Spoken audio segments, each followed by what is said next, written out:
Welcome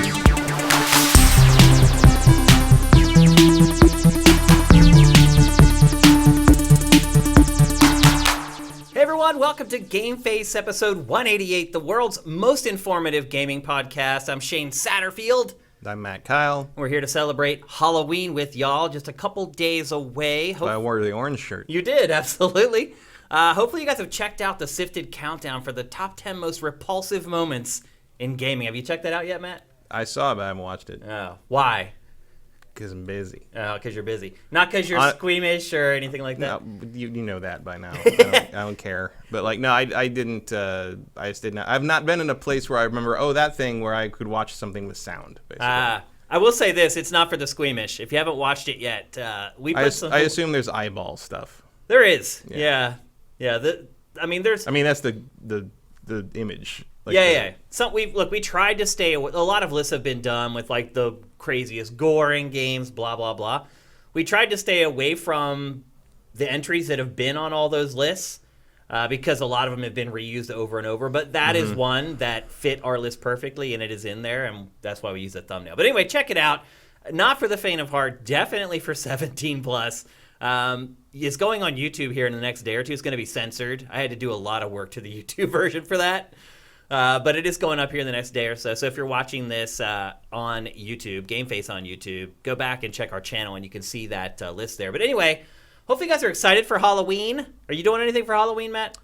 I'm going to the Magic Castle. Oh, cool. For their party. My wife and I, we realized last night that we have not dressed up for Halloween in 8 years. Wow. And we used to do Halloween big. We would get crazy costumes. We'd go out to costume parties, and we're just kind of over it at this point. We'll take the candy, but the whole dress up part of it. I don't get anyone trick or treating where I mean. Really? Trick or treating's kind of over.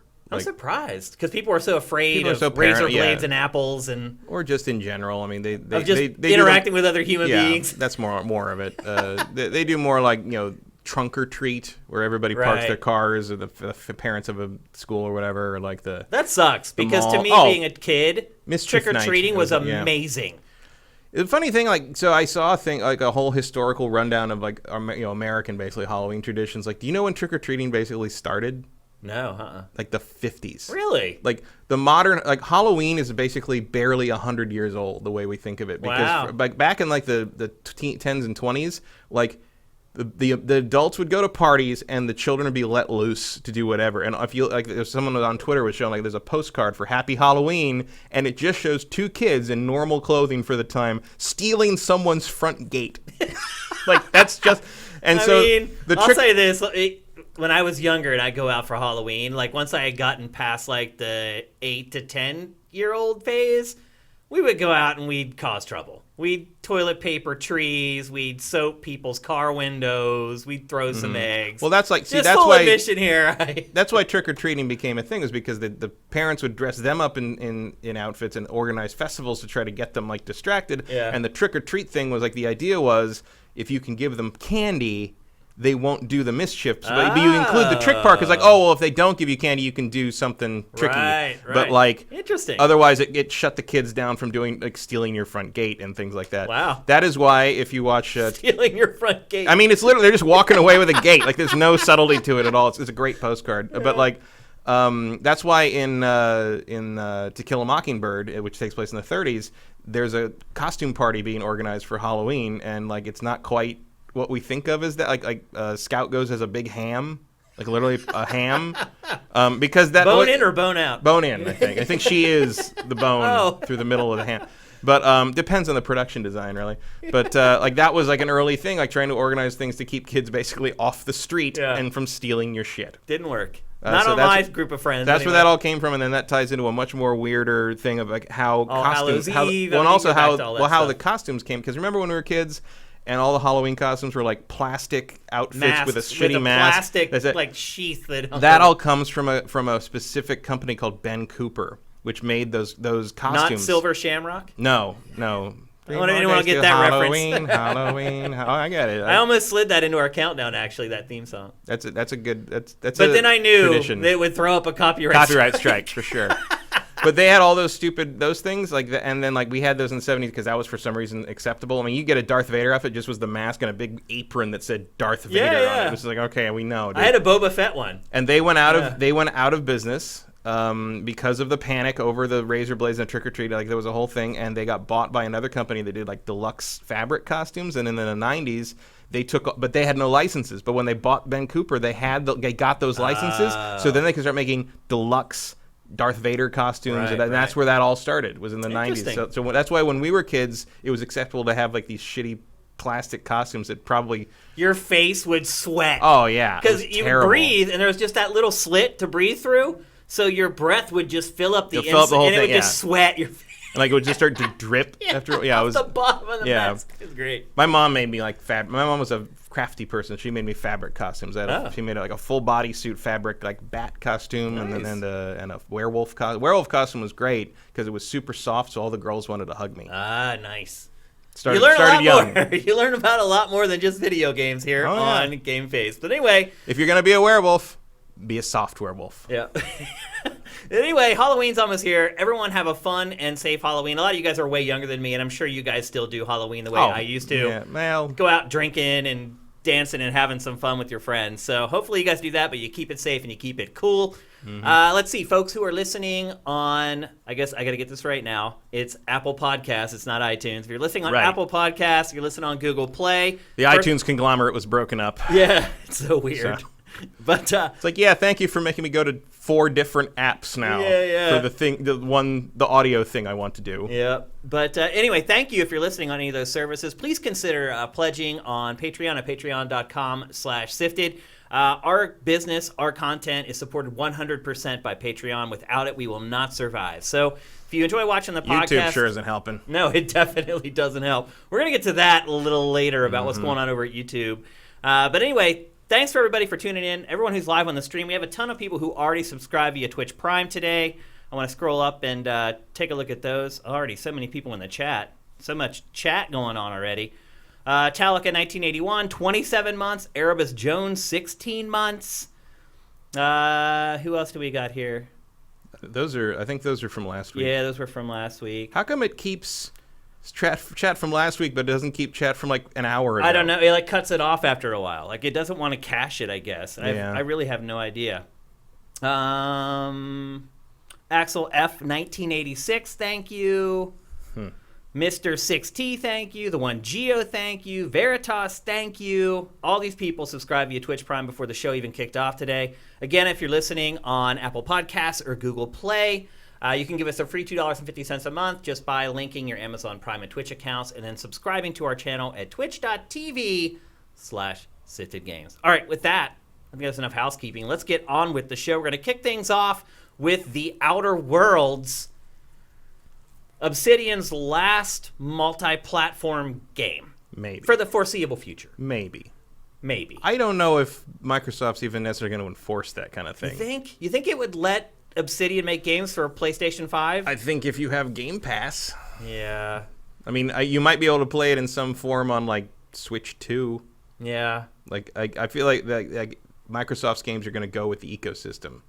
So, I wouldn't necessarily count that out. Also, like, I would say the chances are pretty slim that we won't... Slim, but not impossible. Microsoft's going weird in this direction, I think. I think smart in this direction. Yeah. But I saw some people saying, like, on PS4 and I can't really enjoy it because I feel like the sequel's not going to be on PlayStation, and I'm just like, good lord, what is wrong with people? That is some next level like meta, like console warring right there. like I'm not going to enjoy this because in the future one day maybe possibly it will be on a system that I could just buy and play it on if I wanted to, but no, I refuse to leave the ecosystem that may or may not be better next generation. There weird. Are still those people out there. Those people. I guess. I don't know how you can live like that in 2019, but... Like, I don't remember the last time I actually thought about what system I was playing something on beyond, like, maybe this would run better on X. If I'm playing a Switch game. Yeah. Like, that's the only time I think about platformers when I'm playing a Switch. Right. Otherwise, it's like, whatever. Sure. I mean, I played Outer Worlds on the base Xbox One. I still don't have an X. And now that, Xbox 2 is a year away, basically, like, I have no reason to get an X. Although we'll talk about something later on that might convince people to get an X. but it's probably not going to convince me. So I'm stuck with the base Xbox One, and this game still looks incredible on the base Xbox One. So this is developed by Obsidian. Obsidian did Fallout New Vegas, which launched as a complete disaster. Yep. I mean, most Obsidian games do. This one is a weird exception. Into a really great Fallout game after all the patches and the fixes and mod also, support. if you mod that game into oblivion, basically. No pun intended. No Elder pun intended. But basically, if you mod that game to within an inch of its life on PC, New Vegas is the best Fallout game. You think it's the best? Without any question. I mean, wow. I mean, I can see an argument for Fallout 2, but I think overall New Vegas is the best one. Certainly the best one since Bethesda got hold of the license. Yep. So Obsidian has a pretty deep history with the Fallout franchise. So several of the founders created it. Right. And so it comes as very little surprise that this is basically, in my opinion, plagiarism. It's hard to plagiarize your own stuff. Yeah. It's Fallout in space. Yeah. But it's also sort of Mass Effect-y, and it's got a little bit of Deus Ex in it. It's like a quilt made of every modern example of this genre, whether it's the art, the design, the functionality. But you can't copyright game design. You can't. So. No, and Obsidian's very happy about that because they are allowed to make their own Fallout. And I'm very happy about it because they're better at it than Bethesda is. How about that?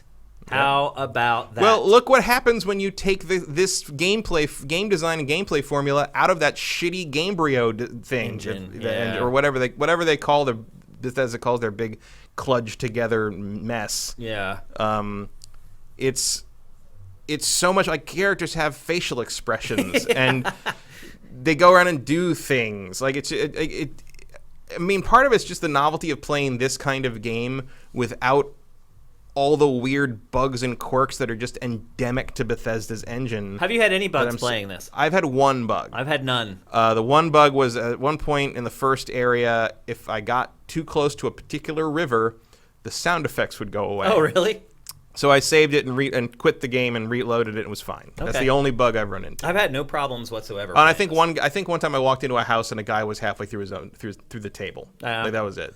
Passable. But I haven't had any crashes. I haven't had any like game breaking. Like this thing. I had a friend who had a problem where he accidentally killed. He thought he had a problem because he accidentally killed an important NPC, but then it turned out there was a way around that. Oh, so they seem to have covered it pretty well. Yeah, I mean reports generally. If you follow the game on Sifted, typically when a Bethesda game comes out, you hear like all this stuff about everything being broken. I haven't heard anything about this game. No, this is the most solid launch I think Obsidian's ever had. Yeah, like by far. Or you could probably throw Bethesda in there too if you wanted to. Yeah, I mean Bethesda in-house stuff. Yeah, probably. Yeah. But it's surprising because Obsidian just sort of has like that's the running gag is sort of like Obsidian doesn't even have a QA department kind of thing. Yeah. But this is rock solid. Like it's really good. Like in a way that just Fallout New Vegas had tons of launch problems. Alpha Protocol had tons of launch problems. All of them. All of them did. But this is great. This is. I mean, maybe part of it's just moving to. Actually, what was it? Did Pillars of Eternity have problems? A little. I didn't play that at launch. Yeah. I backed it, but I didn't play it at launch. It was a little buggy. Nothing along the lines of a lot of Bethesda's output, though. Yeah, but the switch to Unreal Engine 4 really changes just everything about everything just feels more real almost. Unreal? I don't know. That's the wrong thing to say about an Unreal Engine game, I guess. But but it just feels more concrete somehow. Like it doesn't feel like even playing Skyrim Collector's Edition, there's a paper thin feeling to it sometimes. It just you feel like you're right on the edge of it just sort of unraveling in front of you. And that's not here. It's not there in this. Yep. So let's set up the story for this so people understand the plot. It's a sci-fi, far future game. Humans have been put in cryogenic sleep for 70 years. There's a ship that's loaded with thousands of them. The main I don't know if he's the main character because you don't play as him, but Phineas Wells is in charge of the people on the ship. He sees what's coming. He's trying to save everyone on the ship, so he wakes up one person, and that one person is you. and then you set out to try to save humanity. Yeah. Well, he's not in charge of it. Yeah, he's like a rogue. He's a rogue mad scientist, basically, who finds the ship and only has time to revive you before automated defenses. Because you're in a far-flung... The Outer World's a reference to the solar system you're in. You're in a far-flung outer solar system. And what happened was basically faster-than-light travel was invented, and the rule... And it basically was established that if you can get there, you can claim it. So all the corporations on Earth started this huge faster-than-light race to jump out to these places and claim entire solar systems to exploit. And 2 ships went out. 2 sleeper ships went out. One of them got here, and your ship, the Hope, the Groundbreaker, got there and established the colony. Your ship, the Hope, got lost and just now drifted in, and Phineas found it and woke you up. But it's been like 2, maybe 3, 3, maybe 4 generations since the colony was established, which means, there's no real contact with Earth beyond shipping, and like these people aren't Earthlings anymore. Right. Like the cultures have completely changed and warped and gone weird. And like, so to you, it's like you were on Earth and you got in your pod and then you woke up and you're in Crazy Town. Yeah. So similar to Fallout 4, I guess. It is. Except like even more so. Like the thing that really strikes me about this game is like Fallout and like kind of Obsidian, a lot of Obsidian's things in general have, especially New Vegas, but like also like some of their other stuff has been, there's a lot of satire to it. There's a lot of like, corporate greed elements to, but like this turns all that up to 11 in a way that almost makes it creepy. Yeah. Like the Spacer's Choice is sort of the equivalent of Vault Tech in this, right down to the funny mascot and like the weird jingles and sort of the 50s-esque sort of department store feeling. This is like this game's almost plagiarism. I don't agree with that at all. You can't plagiarize tone. Like you would never be able to pass that off in a court. No, I'm not saying like they should take him to court and sue him. I'm just saying that to me it lacks very little originality. Well, and most of the theft is from Fallout, but like I also get like really strong BioShock vibes from this game. There's some BioShock to it. Like the weathered kind of future. But BioShock itself could be argued to be Ayn Rand plagiarism. It's true. So, its influence isn't plagiarism. And if you created the influence, I give you an even bigger pass. No, I get it. So, look, it's not Chris Avallone. You're diving into the semantics of plagiarism. I'm just trying to describe the game for people with one word that they'll understand. Well, except that's not the word I would use. It's homage is maybe not strong enough. Right. Somewhere in the middle there. But imagine that there's a new Fallout game that literally just takes place in a space colony. Like replace the moon guy, the moon mascot from Spacer's Choice with Vault Boy, and like you're done. There's also like tons of like monochromatic computer terminals everywhere where you're reading through logs. It looks a lot like the Pip-Boy. It's just the real difference is the production value. Oh yeah, this destroys any Fallout game in that arena. Yeah. Destroys it. But like there's, the Spacer's Choice, it's a company. Yeah. The funny thing is, one of the gags is that all the companies are owned by the same mega corporation, so they're actually all in competition with themselves. Right. Which sounds absurd, but is actually true. When like I've worked for companies that do that. Like You're competing with other parts. Other parts of your own company. It's ridiculous. But like Spacer's Choice employees, they live for the company. They are considered assets. There's a whole thing where like someone died and their body has to be dealt with by the nearest relative, and it turns out what that means is not someone who's related to them, but whoever's relatively closer. And it's just this level of like kind of capitalist greed gone amok to the nth degree that it's effective. It's effective satire, and like each corporation and side you run into has a slightly different psychosis. Basically, like even there's no good guys in this. Much like New Vegas, like there's like choosing which side to go with. Yeah. Like you can maybe see the New California Republic is better, but then like the Legion sort of has like better control over things. Like it's like you're kind of trying to weigh like what's better. There's early on there's choices about like shades of whether or not to blow up Megaton or leave it. Yeah. There's a choice very similar to that, and I honestly had a lot of trouble deciding which of these assholes to side with. I sat there for a while thinking about it.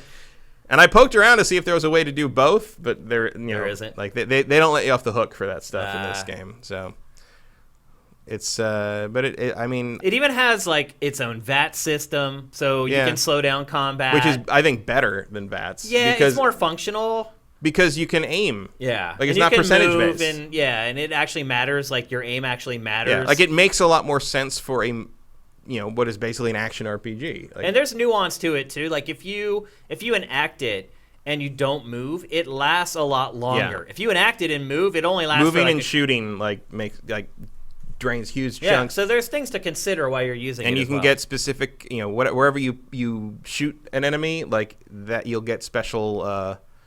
You'll get special effects from it. So, like, if you're in that mode and you shoot him in the leg, he'll trip, or shoot him in the head, he'll get dizzy or confused.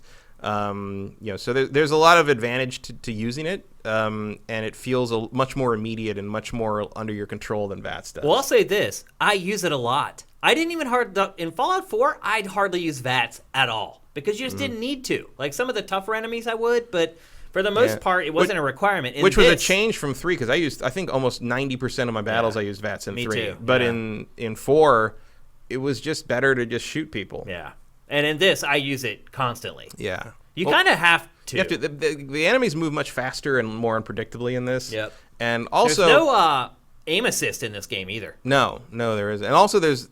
I think the gunplay is the weakest link in the game. For sure. Yeah. It just doesn't... I don't feel anything. No, it's certainly the least feedbacky. Yeah. I mean, I have a really good zoomed assault rifle that can blow heads up in one shot if I take the shot from stealth.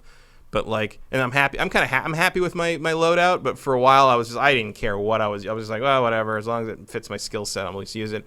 I'm finally kind of 10 hours in, starting to really get some preferred weaponry I like to use. But this game is 70 to 80% talking, and it's a good thing. Yeah. Because that's where it shines. It is, absolutely. The writing's really great. And this game also has branching story paths. Like, when you talk to people, you can influence them. And that, to me, has been the most powerful skill that I've put my points into. Even just the fact that he's just talking to you without weird canned animations that you see in every NPC in the entire game.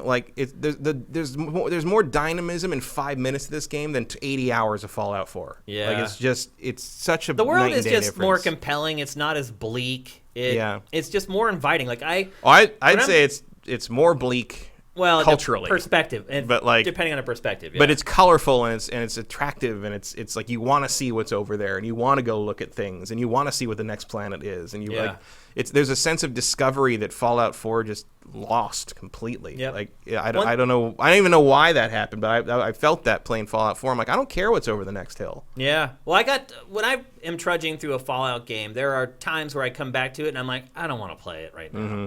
Because the tone and the mood of the game is so dreary and dull that it's sometimes you're just not in the mood to be immersed in something like that. I feel like this has a little more flexibility in how you can consume it, and I think different players are going to have different perspectives on the tone of the game, depending on who they are and how they like to play games.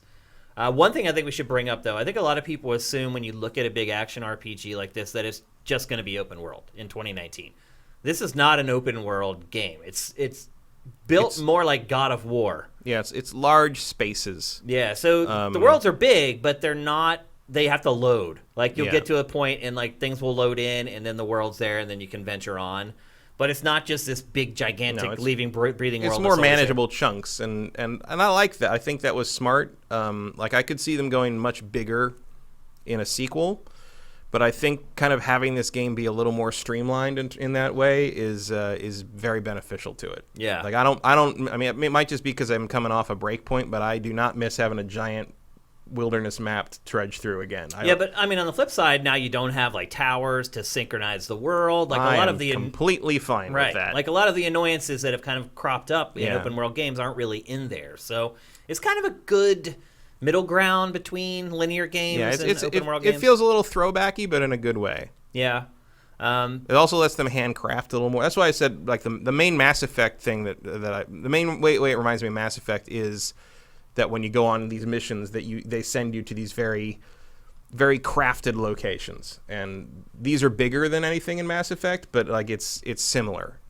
Also, the picking companions thing. Yeah. Like I've never used companions in the 3D Fallout games. Like I never had. I always played them solo because I always Interesting. found that the companions annoying or kill stealers or like they would run out and do shit. I'm like, no, I'm trying to you're just gonna run out there and die. Okay, great. No, they're very helpful. Like, these guys are very good, especially if you level up the leadership skills and get their special abilities. Like there's every companion special ability is great in this game. Yeah. So credit to them on that one. And you can work with your partners, and they will kind of help you with your attacks as well. Like you get boosts if you actually synergize with your partners.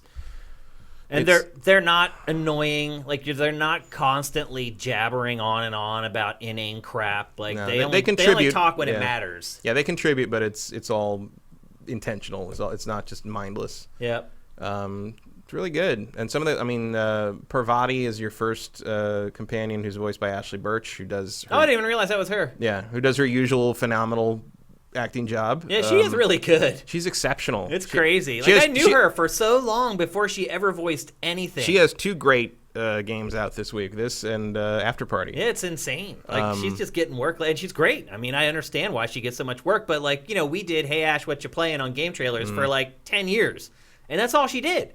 Like she was just the little sister of the guy who was producing the show, and she was also the star of the show, right.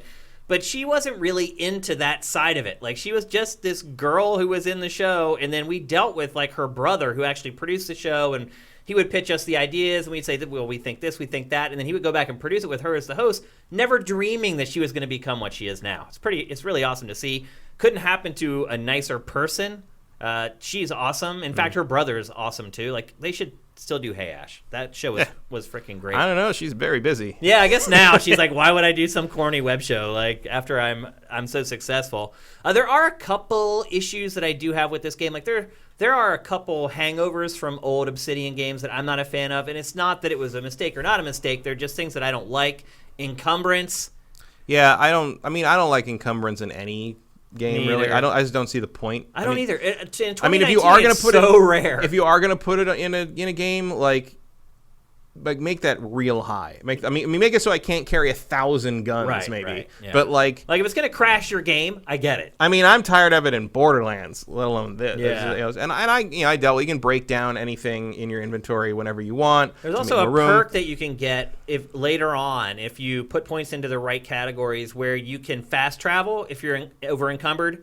Oh, yeah, I mean, that's one of the first things. You can choose that as your first perk if you want. Oh, really? Yeah, it's in the first tier. Oh, I didn't know. I didn't pick that because I just don't. Obviously, I don't do that. But yeah, it doesn't need to be there. I'm playing it on Xbox One X, but if I was playing on PC, I would mod that out, mod encumbrance out in a second. I always do. I did that on The Witcher 3. I did that. I'm also not a huge fan of the guns deteriorating in quality. Yeah, I don't like that either. I mean, I can deal with it now, but I didn't repair a gun until 10 hours in because I just didn't have the material. Because I think they take too many materials to repair. I agree.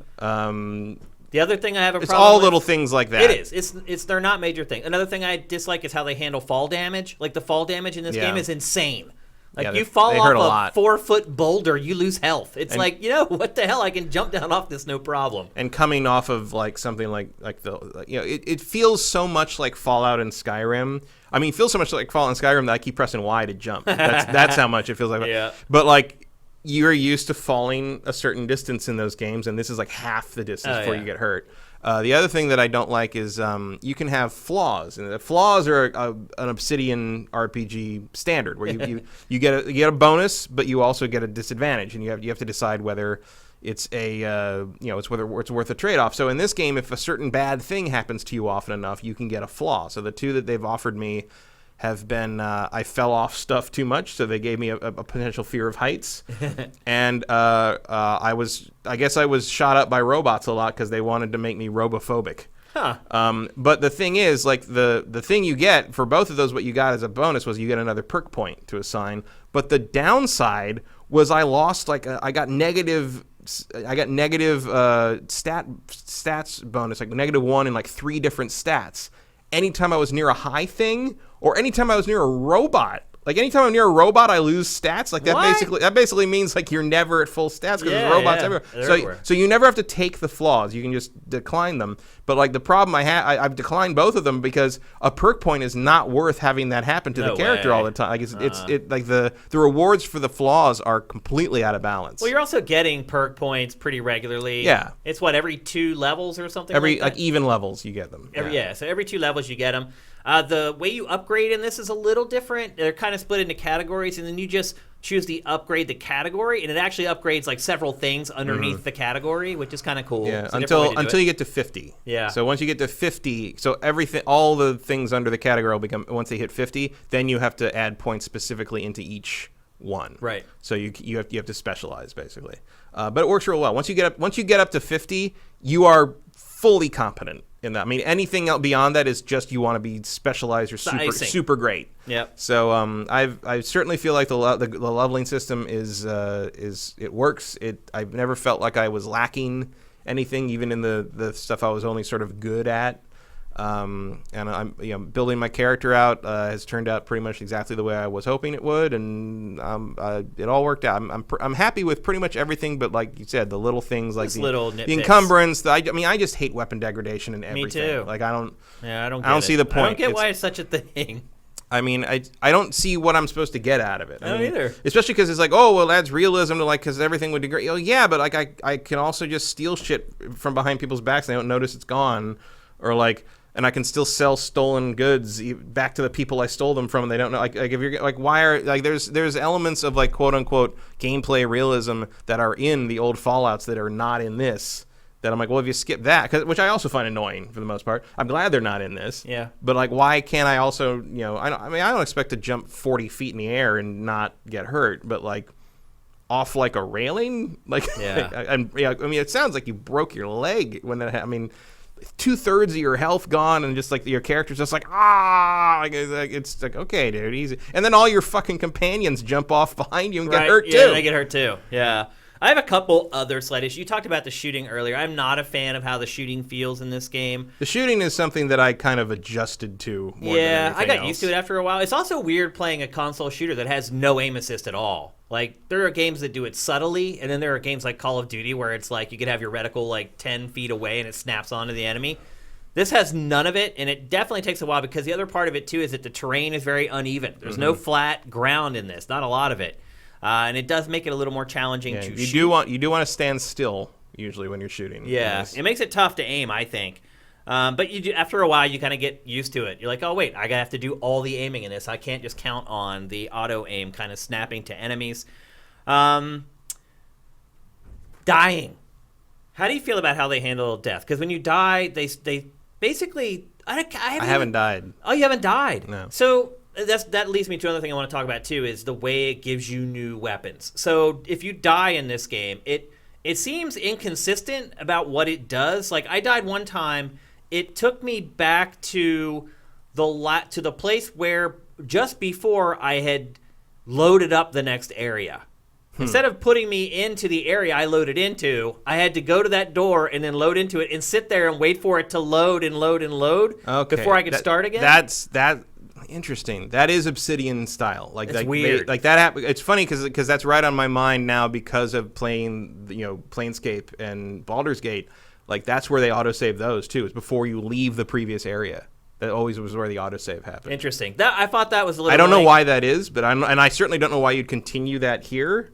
Yeah, I don't get it. Yeah, enemies respawn too. So when you die and you go back to the area, they're all there. So does some loot. Sometimes I've noticed. Like sometimes boxes have stuff in them again when I go back to a planet later. I didn't pick up on that. You may be wondering why all the footage is of a pistol. And that's because, first of all, we only show you guys B-roll from the first hour or two of every game because we don't want to spoil stuff for you.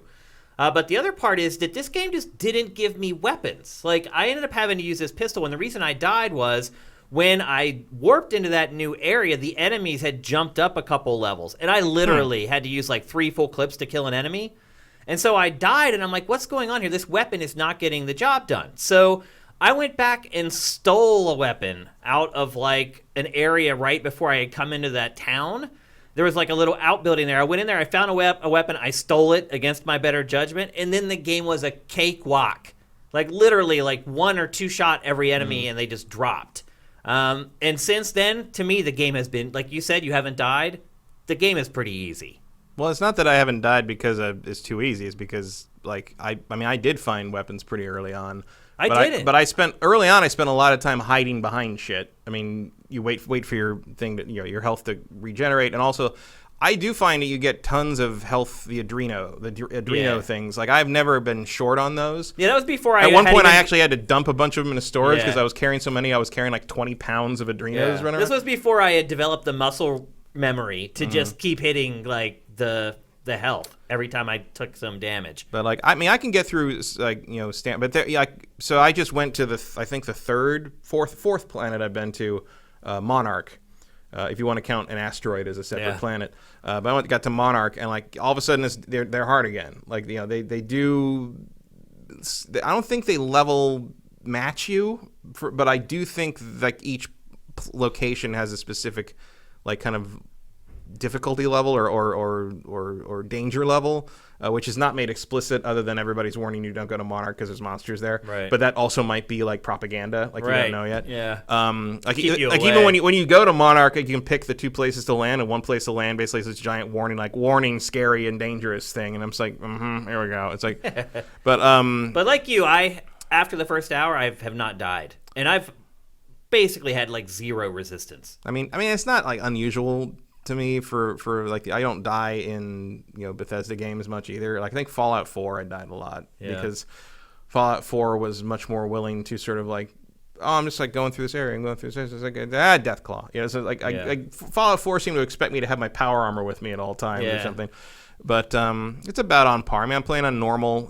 I could probably stand a bump up to hard if I cared about that. But I was more interested in seeing more of the game, the world, than struggling against. I also like was worried that like bumping it up would like make the weapons degrade more, which is probably accurate. Which I was not interested in. And you'll probably be able to carry less items and blah blah blah. Yeah, I mean, I can carry like 260 kilograms now because I got the perk to carry more. I got the perk that halves consumable weight, and I got the perk that lets me carry more based on how many companions I have with me. So I'm a giant pack mule now because I like to pick everything up, frankly. Yeah, I think maybe my biggest criticism of the experience on the whole is that it's not particularly memorable. The game, like I feel like I'm enjoying it, and it's kind of just washing over me though.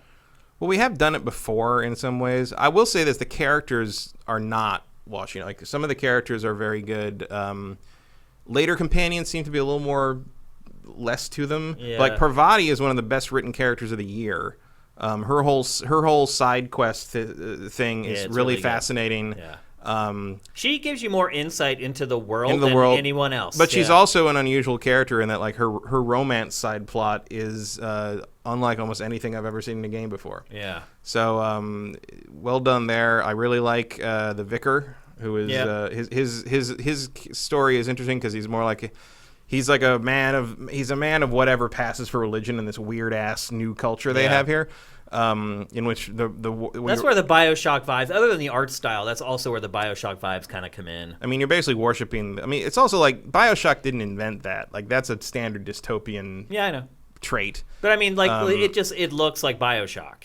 Yeah, I mean, again, because they're drawing from the same traditions. And here's their Pip-Boy. Like it's just But it makes some sense that like you wouldn't have crazy high tech stuff and these like everything's cobbled together because like they have no resources. Yeah. It and it's also got kind of like a 1920s pulp sci-fi sort of space adventure thing going on. Ray guns and there's this guy in a fucking bowler cap. It works. Like it does feel like what they would have made if they hadn't had that falling out with Bethesda. Like if they'd done like Fallout Outer Worlds is. I mean, they even put "out" in the title for God's sake. Yeah. It's a spiritual successor basically, as much as anything is, and I'm glad they did it because apparently we ain't getting one of those for a long time from the official source. So fuck it. Would you be more excited for Outer Worlds 2 or the next Fallout? Outer Worlds 2. Yeah. No question.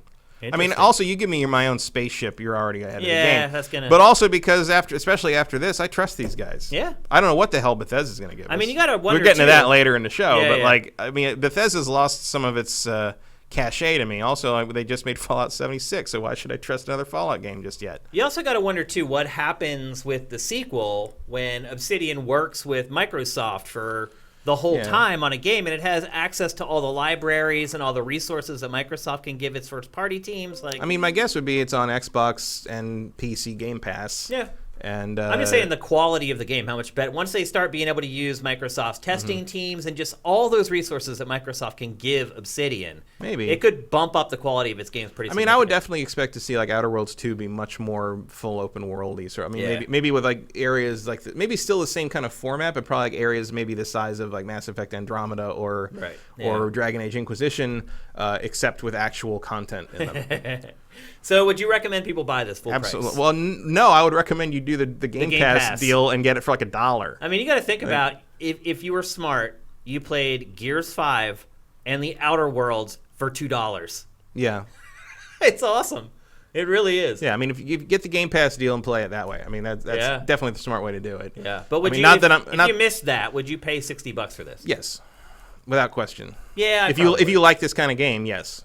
If you hate Fallout, I don't think this will change your mind. Yeah. But it is the best Fallout game since New Vegas. Yeah, it's funny too because it's a new IP, but it's also a known quantity. Yeah, but I kind of like that. I kind of like that it all feels new, but it also feels like a comfortable sweater. Yeah.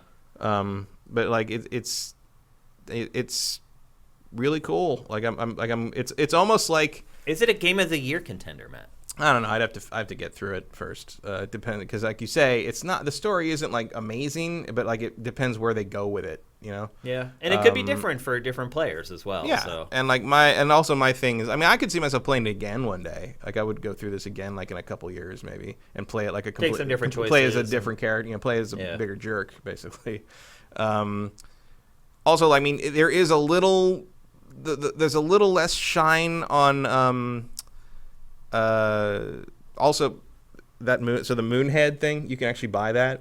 And for a while, I actually used that because I was getting annoyed that because you salvage armor and all the equipment off of all the enemies you kill. My companions look just like the enemies because they're wearing the same armor. So I stuck those Moonheads on them.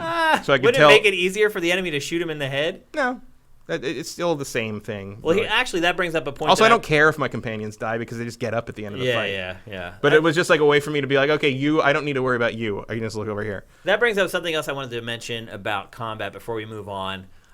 Is that the hit detection and hitboxes in this game are not great. Mm-hmm. There have been several instances where my reticle is right on the enemy and the hits don't register. Yeah, I got used to it, but like the first couple fights I was in, I'm like, I totally shot that guy. Yeah. I totally hit that guy in the head, and it didn't work. And it's only happened for me when an enemy is behind an object, and only a part of the body is sticking out. The hitboxes, I think, on the characters are fine. I think the hitboxes on the terrain is a little sketchy. There's something, and that's something they can fix with patches. Mm-hmm. I don't know if they will, but it's something that can be fixed relatively easy. But again, just another nitpick, and on GameFace, we like to present as many of the issues we find because there's certain people out there where certain issues are deal breakers, and they won't buy a game if it has it. So, but I mean, both of us are enjoying the hell out of this game, and we both recommend it. In context of like how Obsidian's previous games have been released, this is a giant, perfect chocolate waterfall. I mean, it's if you're putting amazing. It in that context of what are Obsidian's games typically like at launch, this is miles beyond. Like if you're worried about that. Because of Obsidian's track record in that regard, don't worry about it. It's here. Also, I hate plasma weapons. They just seem so underpowered. And then I accidentally I changed one of my sniper rifles to plasma because I'm like, oh, that'd be cool because I can zap people with plasma from a long way away. Well, there's no marker to show you where corpses are in this game. So if you dissolve someone because when you kill someone with plasma, they dissolve into a pile of coffee on the sidewalk. So if you kill someone too far away. There's no way to find them. There's no way to find the body because it's just a little like if they die on like grass or something, you're never finding their body. You're never getting their loot. Oh wow, interesting. So be careful about modding plasma ammo onto a weapon that shoots a long way. Yep. That would be my advice there. But like the other thing is like because I really like the dialogue stuff and the character interaction, but I will say playing this right after playing Disco Elysium. It's not as good as that at Disco Elysium because that's all Disco Elysium does. Yeah. But it is interesting to kind of compare those two things. And actually, that was an excellent segue into our next topic, which is AfterParty. AfterParty, if you guys have been on Sifted, you may have seen all the reviews we've been curating. It has been getting really, really high scores. Another game that's mostly about talking to people. Yeah, which we talked about Disco Elysium last week, which kind of set the new bar for that. And now we have AfterParty, which is also very good. Where does it kind of fall in that? Because they're very similar games. There's a lot of walking and talking. Like, I was getting B-roll together for AfterParty, and the publisher had sent me a link like months ago with like a big chunk of B-roll that it had put out for people like us to use in our coverage. And I started looking through the B-roll. It was 40 minutes. And it was like, when you put it into a timeline in an editing program, you see like the story. You can see the little thumbnails change depending on what happened. And it would just be like 10 minutes of the same thumbnail. And then another 10 minutes of the same thumbnail, because it's not action packed. Yeah, there's a lot of standing in the same place and talking, but that's what the game does. It's created by the team who made Oxenfree. If you've played that, then you know what you're getting into here. What are your impressions of it, Matt? It's great. I mean, I'm like probably 2 hours in. It's what's the story behind the game? The story is you play as two kids who are basically they're graduating from college. They're at the final party of college. They're both sort of outcasts, like Milo. There's Milo and Lola. Milo is sort of a like a awkward nerd, sort of loser guy, and Lola is just sort of like one of those sort of like the girl that doesn't care about being popular and like sort of like but really does. But is like sort of like whatever, but also like doesn't really fit in. And they've been friends since basically they were babies. Like they grew up on the same street together. And they're at the big party where everybody from college is there, and you talk to them for a while, and it's clear that no one either no one really knows them or doesn't really like them or doesn't care. And over the course of the party, suddenly you drop into hell, and it turns out that they both died. Why and how? You don't know. Oh, okay. Like, is that part of the mystery? Part of the mystery is why did you die? Okay. And how did you die? And somebody spiked the punch. And you are instantly sent. You are sent basically down to go to processing, where you are assigned a caseworker. I mean, it's the afterlife. It's hell. Very procedural. It's hell as a bureaucracy. Oh, okay. Everyone just has a job. You are only tortured from 9 to 5, and then and there's like, well, how come like you how come there's a work hours? And it's like, not for you, for the demons. Like, and one guy's like, it's like, you think it sucks getting whipped for 9 hours by a cat of nine tails. See how it feels to be the guy who has to whip you. And it's stuff like that. So. And then after work time is over, all the humans and demons are friends with each other because they know it's just a job and it's not personal. Yeah. And everyone's mostly just mad at management, which is God. Oh, wait, it's God and not the devil. Well, the devil works for God. Oh. God's in charge of the whole thing. So like God's overall. a COO. Yeah, but he doesn't care. SVP. But he doesn't care. He doesn't pay attention. Oh. He's very, very removed from the day-to-day workings of things. So the premise is basically that, like, as Ashley Birch's character, who's also in this game, she is a cab driver named Sam Hill. As she says, if you went to church, whatever church you went to, they were a little bit right. They were mostly wrong. If you didn't go to church, you were a little bit right on that one too. But basically, like, people are, like, early on when you're in processing, you're seeing like people are getting in hell because like you ate chicken all the time.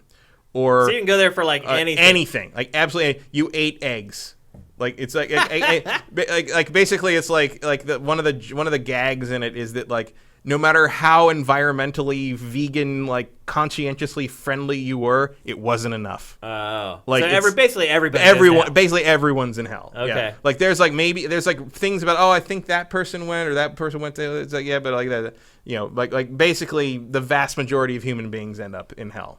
And you don't know why you're in hell either. Like the Lola and Milo don't know why they're there. What like, the reason was they haven't got been told. Them sent there. And so, but what happens is they go through processing, and after you go through processing, you get put in these cages, and you get told like what your punishment's going to be, and you get assigned to like your torture. But 6 o'clock comes along before they get to them. So the processing demon is basically like, well, we'll just come back tomorrow and we'll assign you then, like, because work's over. They're like, can't you just tell? It's like, no, it's over. Work's over. Wouldn't you want to I'm avoid off the clock. A day of torture? Yeah. I'm off the clock, so I'm leaving. Right. And so he leaves, and it's actually kind of similar to that Warner Brothers cartoon with the sheepdog and the wolf, where like they clock in and out over and they're like, "How you doing, Sam?" They hate each other and then they clock. But they clock in and out and they're fine with each other. It's like that. Okay. So he leaves and you're sort of stuck there and you're like, I guess we just walk around hell. All then you go and you run into Sam and she's like, okay, I'll take you. Did you know she was there already? You run into her earlier. Okay. She's asking where this one person is, and then she comes back. She's like, "That guy already took a ride. Why didn't you tell me that, you jerk?" And like, Ashley is really good at it. Like she's the one of the biggest talents Ashley Birch has is when she does the voiceover is she can talk really fast, but still let you know how she's feeling about it and enunciate clearly. Yeah. Like, and so there's a lot of skill. like talking quickly under the character's breath, but you still understand every word and you still understand what they feel about it. And she does that with Sam a lot, especially when you first meet her, and it's incredibly well done. It's just a kind of acting that you can either do or you can't. It can't really be taught, and Ashley can do it. And that's, I think, one of the reasons she's so in demand is because she's a rare talent in that regard. Every game she's in, the character she plays shines. You're right. Even it's in comparison, like one of the most noticeable characters in the game. Yeah. Even if you don't know who it is. Even if you don't know her voice. Yeah. Because she does change her voice extensively to play the different characters. You know it's like, oh, there's something different about this character stands out in some way. And this cast, by the way, is stacked. Like there's some great people in here. I can never remember her last name, but Janina she played the lead in Battlefront 2. Janina Garavincio, or you know it if you saw her, but she's Lola, the main character. Look up the cast. It's like everyone is someone from notable. With a game like this, you kind of need to do that. If it's driven by dialogue, you need people who are very good at delivering. It's honestly like on par with like a Double Fine or an old LucasArts game in terms of the quality of the voice acting. It's really well done. You also are assigned a personal demon, who is she's like a really funny looking tall demon that pops up periodically to discourage you. Like she's just only you and other demons can see her, and she's just there she knows all your worst things and worst qualities and deepest secrets, and she just pops up and says horrible things to you when you think you're going to succeed at something, which is actually done very fun because she's super airheaded and it's her first job, and she's like Janina Gravankar. That's what it is. That's what it is. I should know that because I've met her like 3 times, but like I can never remember her last name. But she's Barracuda says 11 people went to heaven. She's 11. Yeah, that about works. That about fits. Yeah, she's excellent too as Lola. And so basically, Sam takes you to where she needs to go next, just to show you around, I guess. And you find out along the course of the way that every night Satan has a giant party in his big mansion at the top of this mountain, and the only way to get out of hell and come back to life is to beat Satan in a drinking contest. Basically, and that is the objective of the game, right? Is to get out of hell. Early on, the objective is just to get into Satan's party. Like the first 2 hours are spent basically trying to get an invite to the party, because if you have to challenge Satan, and if you can party harder than Satan, you can get out. Theoretically, and like two people have done it in the history of the universe. Basically, it was, I think it's something like I can't remember who it was, but it was some historical figure, and then before that, I think a velociraptor did it once. Okay. It's very funny. It's the whole thing is just whip smart the whole time, and the way the gameplay works. I mean, most of it you can see you're walking left and right. Yeah. But there is gameplay. The main differentiator between this and Disco Elysium in that regard is Disco Elysium uses skill checks to determine how the dialogue goes, and most of the dialogue in this is Twitch based. Oh. A lot, like if you don't answer in time, you don't get to answer. And then one of the big mechanics is drinking. So you can get drinks regularly because you're constantly at bars and parties and stuff. And each drink, when you'll have like the 2 choices that are on left and right, and then there'll be another choice like blanked out that has like a drink icon. And if you get drunk while you're talking to someone, it unlocks that other choice. Oh. So. And the way the choice is determined is the different drinks have different effects. So some drinks make you courageous, some drinks make you an asshole, some drinks make you a slut. Like depending, and you choose which drink to drink for each conversation, basically. So like you can. So you're basically setting the tone of the conversation. Yeah. So if you know you need to intimidate someone, you can pick the drink that makes you a bully asshole, and like makes you do. If you need to like buddy up to someone, you take the flirty drink and you kind of like hit on them and like make them feel special, sort of thing. So that's the mechanic you're using there, and the trick is to not not run out of drink before you run out of conversation. Okay. And then there's all these mini games. So there's like there was a beer pong. There's a beer pong mini game called Blood Pong, which is interesting. Like you're basically angling the arc of the ball to hit in there. There's a dance mini game. There's a bunch of like kind of standard mini game ideas that are in there as sort of things you have to do to sort of prove yourself or pass basic quest things or stuff like that. So those are all very simple, but the main draw isn't playing the mini game. It's like the reactions that happen to the mini game. So the dialogue around it is still very fun. And it worked. Overall, it just works. Like, you're being pulled through by the story. Make no mistake. You are basically playing a mildly interactive radio play. But that's fine because it's a good radio play. Extraordinarily well written. If you've played Oxenfree, it's the same developer.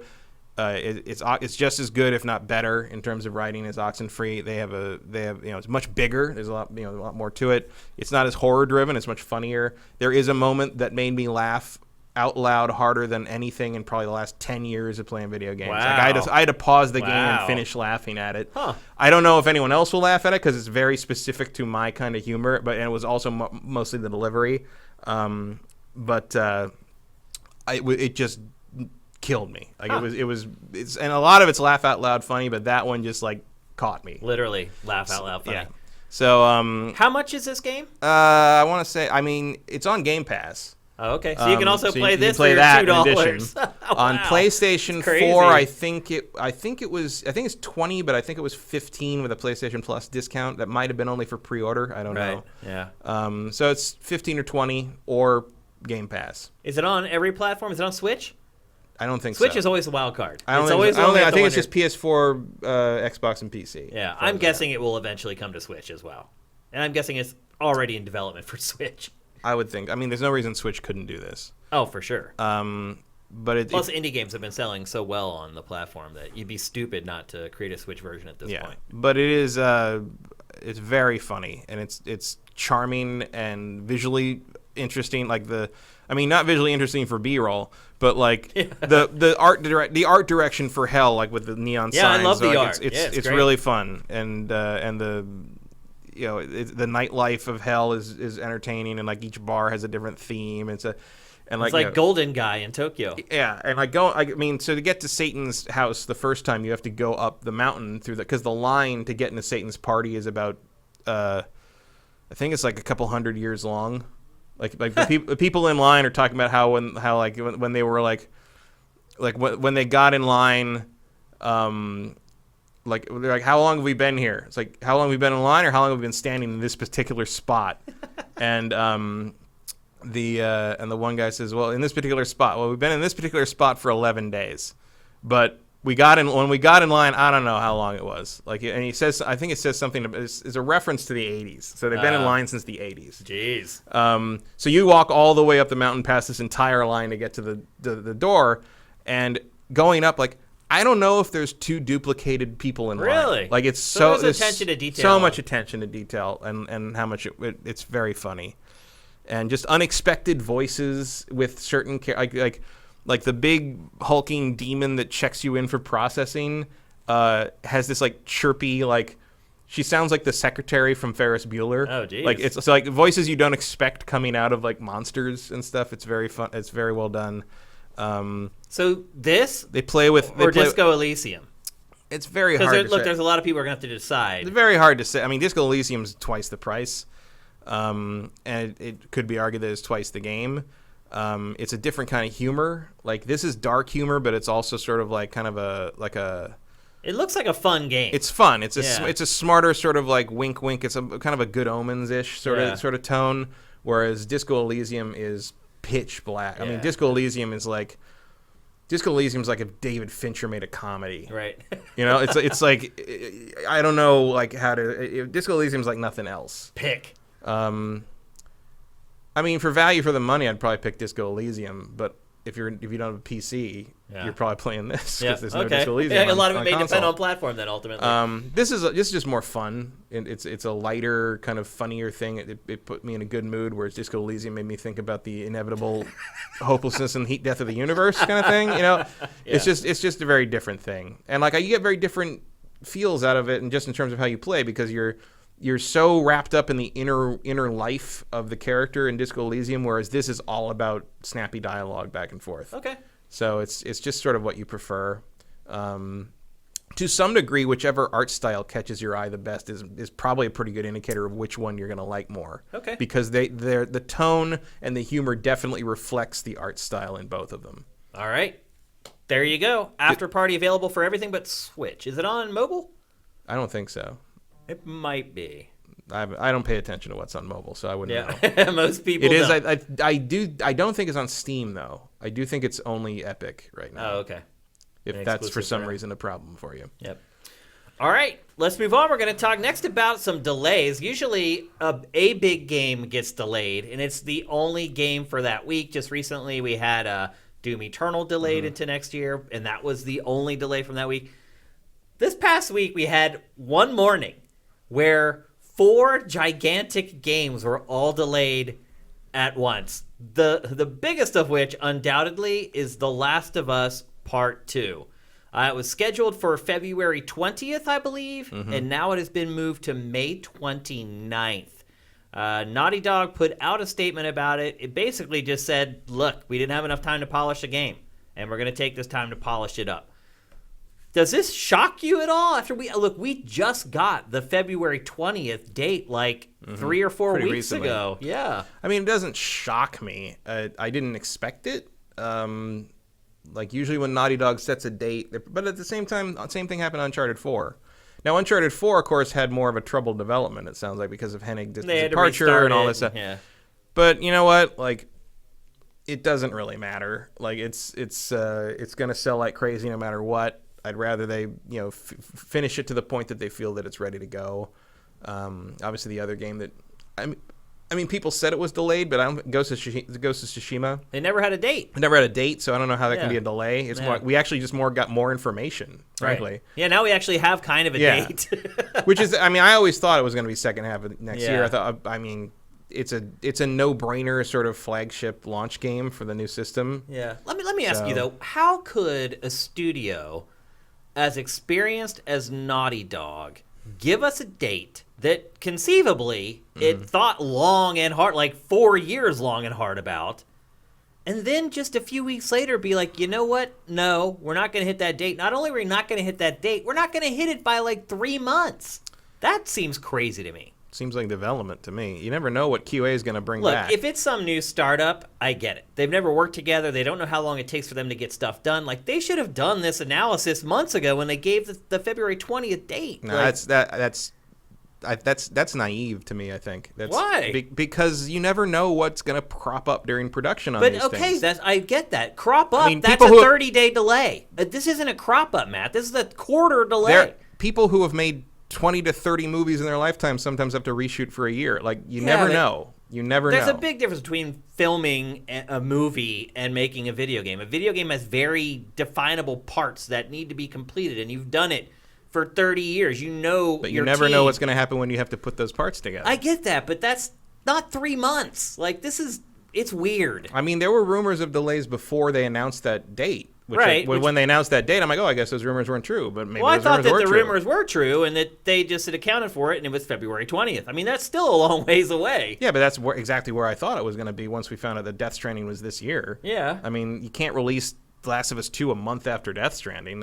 You could. You could, but it's stupid. I don't think it would hurt either game, to be honest. I think it would hurt a little bit. I understand why they don't, because they want to have that revenue split up between quarters, but I don't think it would have hurt either. I mean, this stuff happens. GTA 5 had something like that happen too. They were pretty close to release, and it's like, oh no, we got to push it back a few months.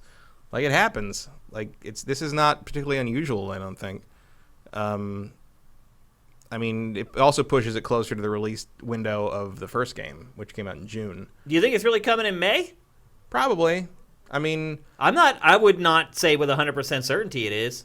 No, but I mean, it does feel like a pretty specific place. Once you push something past the end of the fiscal year, obviously all bets are kind of off.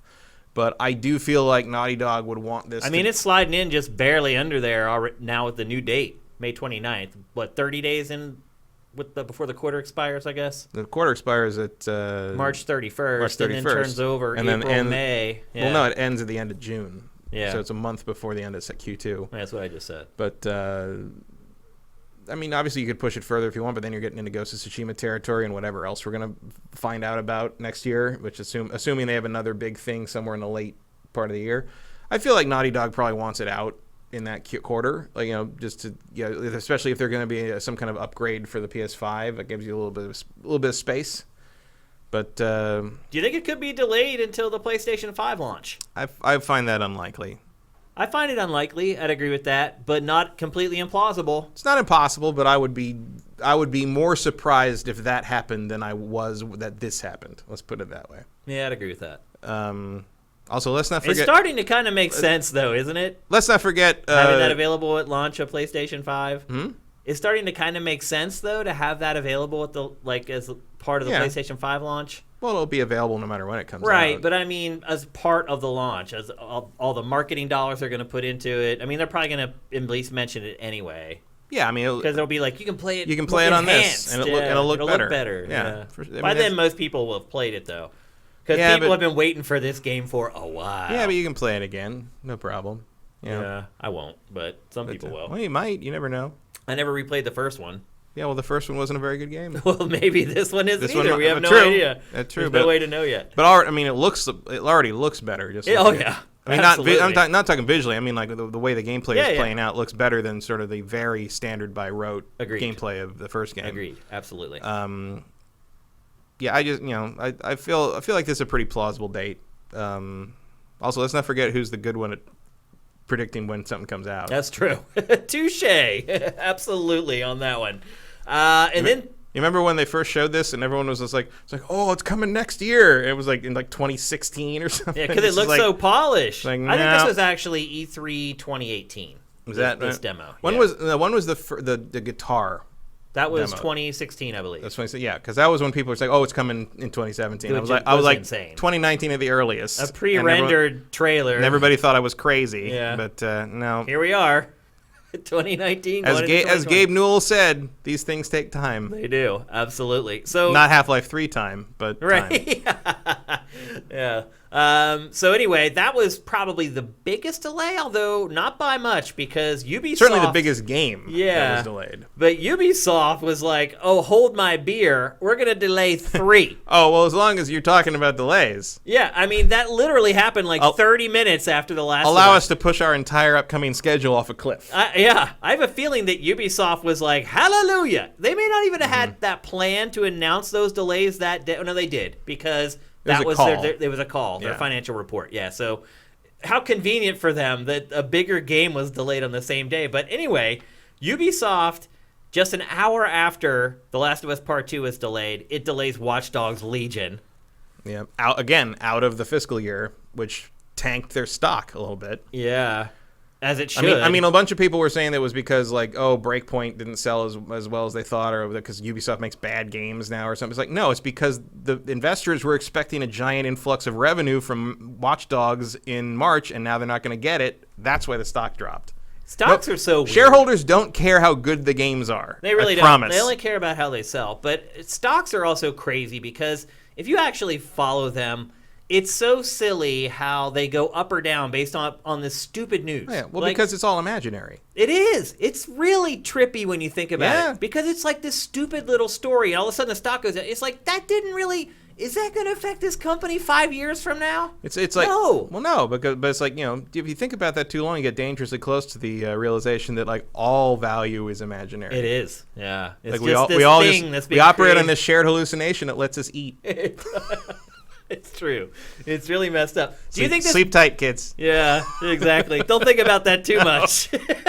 don't stare at the currency in your wallet too long and imagine what would happen if we all just decided we didn't want it anymore. And definitely don't take any mushrooms before you do that. We may never see you again. Because then George Washington's head becomes a mushroom, and you never get out of it. No, that's when you leave society and move out to the woods, because you're just like, what am I even doing? Right. So what do you think what kind of impact this has on the prospects for Watch Dogs Legion? I mean, it should make it better. I think it's better, yeah. But is this like a red flag saying that the game maybe isn't what it's been marketed as so far? No. I mean, they specifically called out that, like, the the fact that it is what it is one of the reasons it's taking them longer than they thought to get it to work properly. So the fact that they're willing to admit that is good. Yeah. I also think it's good that they brought up Ghost Recon Breakpoint as an example of. I didn't even see that, actually. They brought up Breakpoint as an example of we had to get that out faster than we wanted, and it ended up not the way we wanted it to be. So we don't want that to happen to Watch Dogs. Oh. So I mean, they are literally acknowledging that, like, I didn't see that quote. That they don't want Legion to basically suffer the same fate as Breakpoint. Smart. I mean, probably in part because Breakpoint sold less than they expected it would. Yeah. Although it still did pretty well for being, number 6 in the MPD for being out for like 3 days in the month. Not bad. Yeah. But like, I mean, didn't have a lot of competition though. But I mean, that's sort of like Eves in a nutshell. It's sort of like he'll acknowledge stuff that almost any other president wouldn't. That's why I like him. So yeah, he's a straight shooter. So I mean, I think they're delaying Watch Dogs for the right reasons. So and hopefully that will make it better. I mean, one way or the other, I do sort of feel like Watch Dogs Legion is going to launch with some rough edges. I don't see how this concept doesn't. You know what I mean? I think what happened when they delayed this is I thought to myself, when I first saw this game, I thought it was kind of implausible. And then I started thinking back to a lot of the promises that had been made with prior Watch Dogs and how they didn't necessarily come to fruition. And I just think in general, it just made me skeptical about this game. Sort of. I mean, I know a couple people that are on it, and like, they're not the same people that made 2 or 1. That's good. And like, they're very open about the flaws of what was done before, and I don't think they want to repeat that.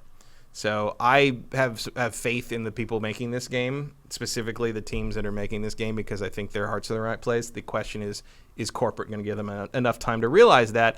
And from this delay, it feels like, well, they're at least giving lip service to it.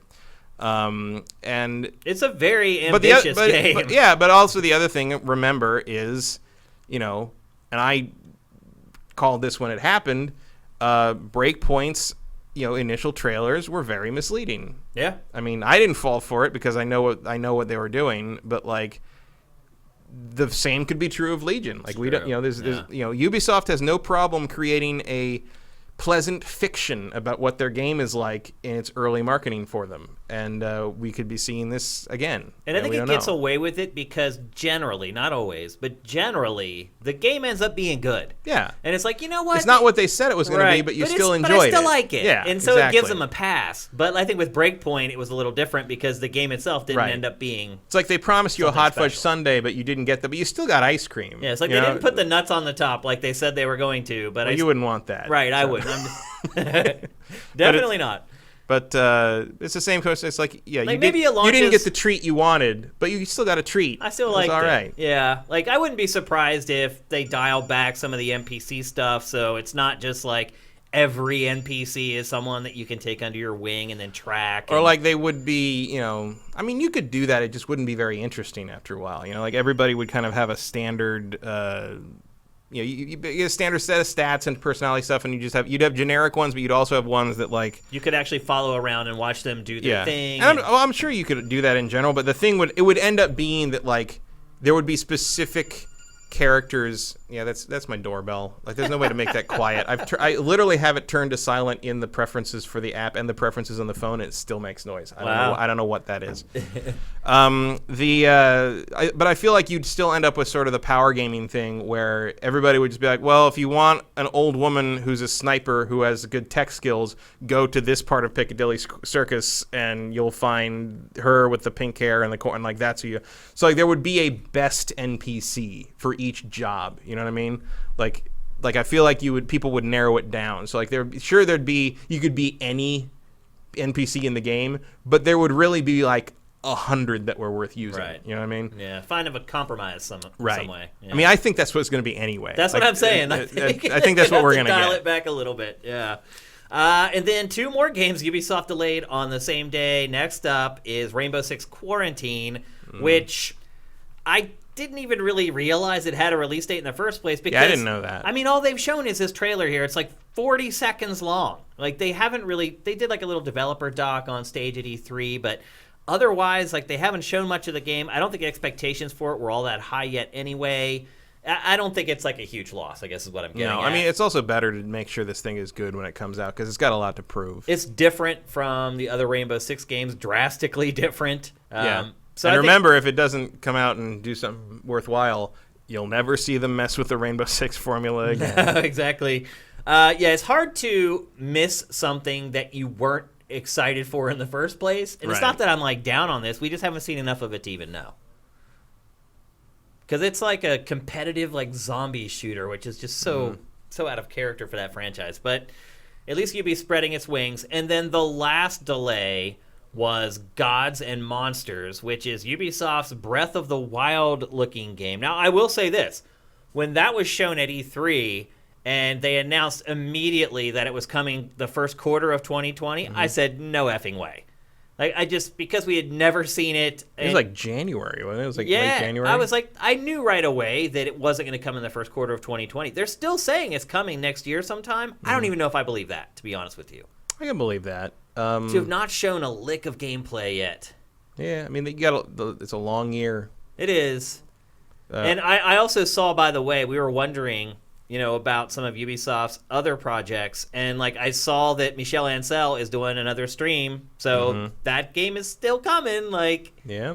I mean, Beyond Good and Evil, I feel like you're going to end up... I think tomorrow they're doing an update stream on it. So I mean, it'd be a good launch window title for the new systems. Sure would. And right now is the perfect time to start ramping stuff up for it. And Ubisoft is usually the first out of the gate on that stuff. I would also argue that what we've seen of that game, I didn't really believe could run on current gen anyway. Right. I was looking, I'm sure you're running that on a super PC and it's already chugging a little bit. Yeah, I'm sure it will, but it won't look like that. You'll be scaling the. Or I mean, who knows? I mean, Ubisoft's got the balls for something like that. Maybe Beyond Good and Evil 2 is the first next gen only game. What do you got to lose at this point? Yeah. Or Watch Dogs Legion ends up becoming. I don't think that's possible. We'll see. No way. Just looking at that game, Watch Dogs Legion, that's totally current gen. Yeah. You don't need more powerful hardware to run it unless you start talking about all the stuff that's going on underneath the hood that's using up all those CPU cycles. Yeah, I mean it might be better on the new. I mean probably, but and maybe you could get away. Maybe you can make the whole NPC thing work on. Yeah, I mean I don't think that NPC thing is all that demanding in the end. It's just data attached to these characters and a lot of development. So it's detail, and you got to get people to write basically little bios for everybody who's walking around and stuff. To make sure they're doing what they're supposed to be doing. It's really just busy work. Yeah, but it's work. Yeah. Oh yeah. Yep. So there you go. Big delays coming last week. Luckily, I did not draft any of those games on my fantasy team. No. I mean, Gods and Monsters is kind of the biggest disappointment there for me because I think that looks really cool. It seems to be the most exciting game. But there was always a feeling of am I really going to play that in January? I knew it wasn't. I mean, a Ubisoft game that you see for the first time in June, and then you don't see again, and it's just not how they roll. So when I saw it at E3, I didn't think it was happening. Yeah. So anyway, the good news is they're all coming next year. At least as of right now, they are. We'll see. So it's not like they were delayed until next gen or anything like that. But yeah, nevertheless, set your expectations accordingly. All right, let's move on. We're going to talk next about an Xbox Pro. We're never seeing Skull and Bones. Maybe not. It really does look like it's canned. Yeah. It's weird. Because it's been at E3 playable twice. Yeah. Well, then again, Beyond Good and Evil 2 came back. Yeah. So, but see in 7 years, Skull and Bones. That's a good point. We're going to talk next about an Xbox program that was launched a long time ago. And we did talk about it on GameFace because I think I went on a diatribe about layaway. Mm-hmm. Remember that? Yeah. I was like, oh, you young whippersnappers, you never even heard of layaway. And it's this thing when we were kids growing up where you could go and buy something. And Walmart still does it. Does it? Yeah. And you could just pay a little bit every week or every month, and you could basically just pay in installments to buy whatever you wanted. Well, Microsoft launched a program for Xbox hardware called Xbox All Access. And that was 2 years ago, I think.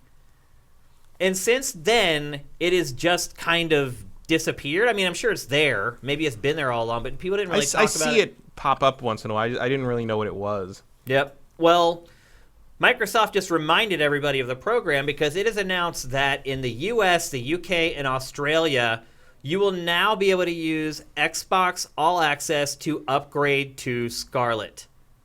So here's the thing. Boy, this is some old B-roll. Yeah. Sunset Overdrive pack in. Well, it's hard to have a B-roll for this because there's no trailers for Xbox All Access, so this is just a general Xbox hardware B-roll, which actually will make sense, I think, the more we talk about this. I think the reason All Access did not work or did not become a story the first time is because it is so freaking complicated. It's like you're not just making a deal with Microsoft, you're actually making a deal with a bank. And a lot of like the upgrade stuff is dependent upon you having made X number of payments to that creditor, which I can't remember what the bank is. It's a different bank for every territory. You have to have made X number of payments to that creditor. They could not have been late. Your credit has to be in good standing. And then again, you had to make X number of them before you can then parlay that into buying the next console. This launched for Xbox One X the first time. So I guess that would put it about a year and a half, 2 years ago. Yeah. That's about right. 2 years, yeah, 2 years ago. And so now they're bringing the program online for Scarlett, Xbox 2, whatever it ends up being called. I think it'll probably be a Xbox 2. No, you don't think so? Xbox something, but not 2. I don't think it'll be 2. Seems like a lot of people have come around to that. Everyone else is calling it Xbox 2 right now. I think it's just because no one else, you don't know what else to call it. I mean, I call it that too, or Xbox Next, or whatever the hell. But that was like, I think what they called this one. Right. I don't think Next box. Yeah. I don't think they're gonna call it Xbox 2. I think it'll be something equally weird that we could never predict because it's, I don't know. Xbox One felt like something that was made up in a marketing room for no good reason. I don't know if Xbox 2 is really the move. Well, I mean, Xbox 360 was undoubtedly created in a marketing room. Yeah. That was back when like 360 was this thing. Like if you were ever in like a meeting at your company, you heard 360 at least 3 times per meeting when you're talking about strategy and stuff like that. So I kind of got where that came Generally from. used to mean 180. Yeah. Well, like, you heard that a lot too. Is 180 or 360? 360 meant that like everything is working together in concert, and then 180 is a pivot, meaning we've completely changed. Although our sometimes mind. you hear someone say, like, "Oh, we need to make a 360 and walk away from this." It's like, yeah, 360 is a full circle, dude. Yeah, you're like, right back. Unless you're moonwalking, it's not what you think you're saying. So anyway, they've initiated this program again for Scarlett, and basically what happens is if you buy an Xbox One X from Microsoft. And you keep your payments up, and I think it's 18 months or 18 payments that you have to you have to go through a credit check. You have to make 18 consecutive payments, and then you can upgrade to a Scarlett in time for launch next year. Now, what I don't get is we're way more than 18 months away, or way less than 18 months away from Scarlett launching. So I don't know how you get 18 payments in. Maybe they're saying you can get it in the launch window or something. I don't know. But then you have to buy it by the end of the year or something? Yep. You have to buy the Xbox One X by the end of the year. So December 31st is the last day that you can buy it. And then you will must have made 18 payments, and then you get a credit check. And then if you stick with those plans, you'll be able to upgrade on a payment basis for Xbox 2, Xbox Scarlett, whatever it is. Do you think anyone's going to use this? Xbox Red. Yeah. No one would. I mean, Xbox Red I know has been thrown around, but I don't think anybody would use that after YouTube Red crashed and burned as hard as it did. Why would they call it Xbox Red, though? Scarlett. Oh. I'm saying I need the old buzzer that we had. I'm saying the name of this system is going to come out of nowhere. Like it's going to be some weird-ass thing that we never would have possibly... It's going to be called Xbox Motorsport or something. Like there's no logic behind what they're doing with it. I wish Microsoft had. It'll be something you can't turn into like something like X-Bone, though. I promise you that. Because they like they're going to run it. Yeah, they're going to run it through every possible nickname generator they got. Because they were so mad when people started calling it that. I'm like, how is that not the first thing you do with that name? Like, here's some inside baseball stuff on Sifted. So in our admin. Like Brent was building it, and like in our admin, which people don't see, like the platforms are abbreviated. So GameCube's like GCN or whatever, and Brent made Xbox One X-Bone, and I looked at it and I emailed Brent. I'm like, we can't do this, man. He's like, oh, it's behind the walls. No one's ever sees it. I'm like, we can't do it though, because maybe someday those tags do mean something. And now we're working on site updates and. One of the changes coming is that we're going to have platform pages for every platform. So it's not just going to be Nintendo, Sony, Microsoft, PC. There will be a separate page for every single Nintendo platform and every PlayStation platform, blah, blah, blah. So now, because we're using that and we're just tying into our old database, like the pages that I'm looking at that are generated based upon those things that he created back when we were building Sifted. So right now, the Xbox One page absolutely says Xbone, really big on it on our development servers. So we're going to have to fix a lot of stuff like that for whenever we do the Sifted 2.0. But actually, here's my bet for the name of the system. They're just going to call it Xbox. You think?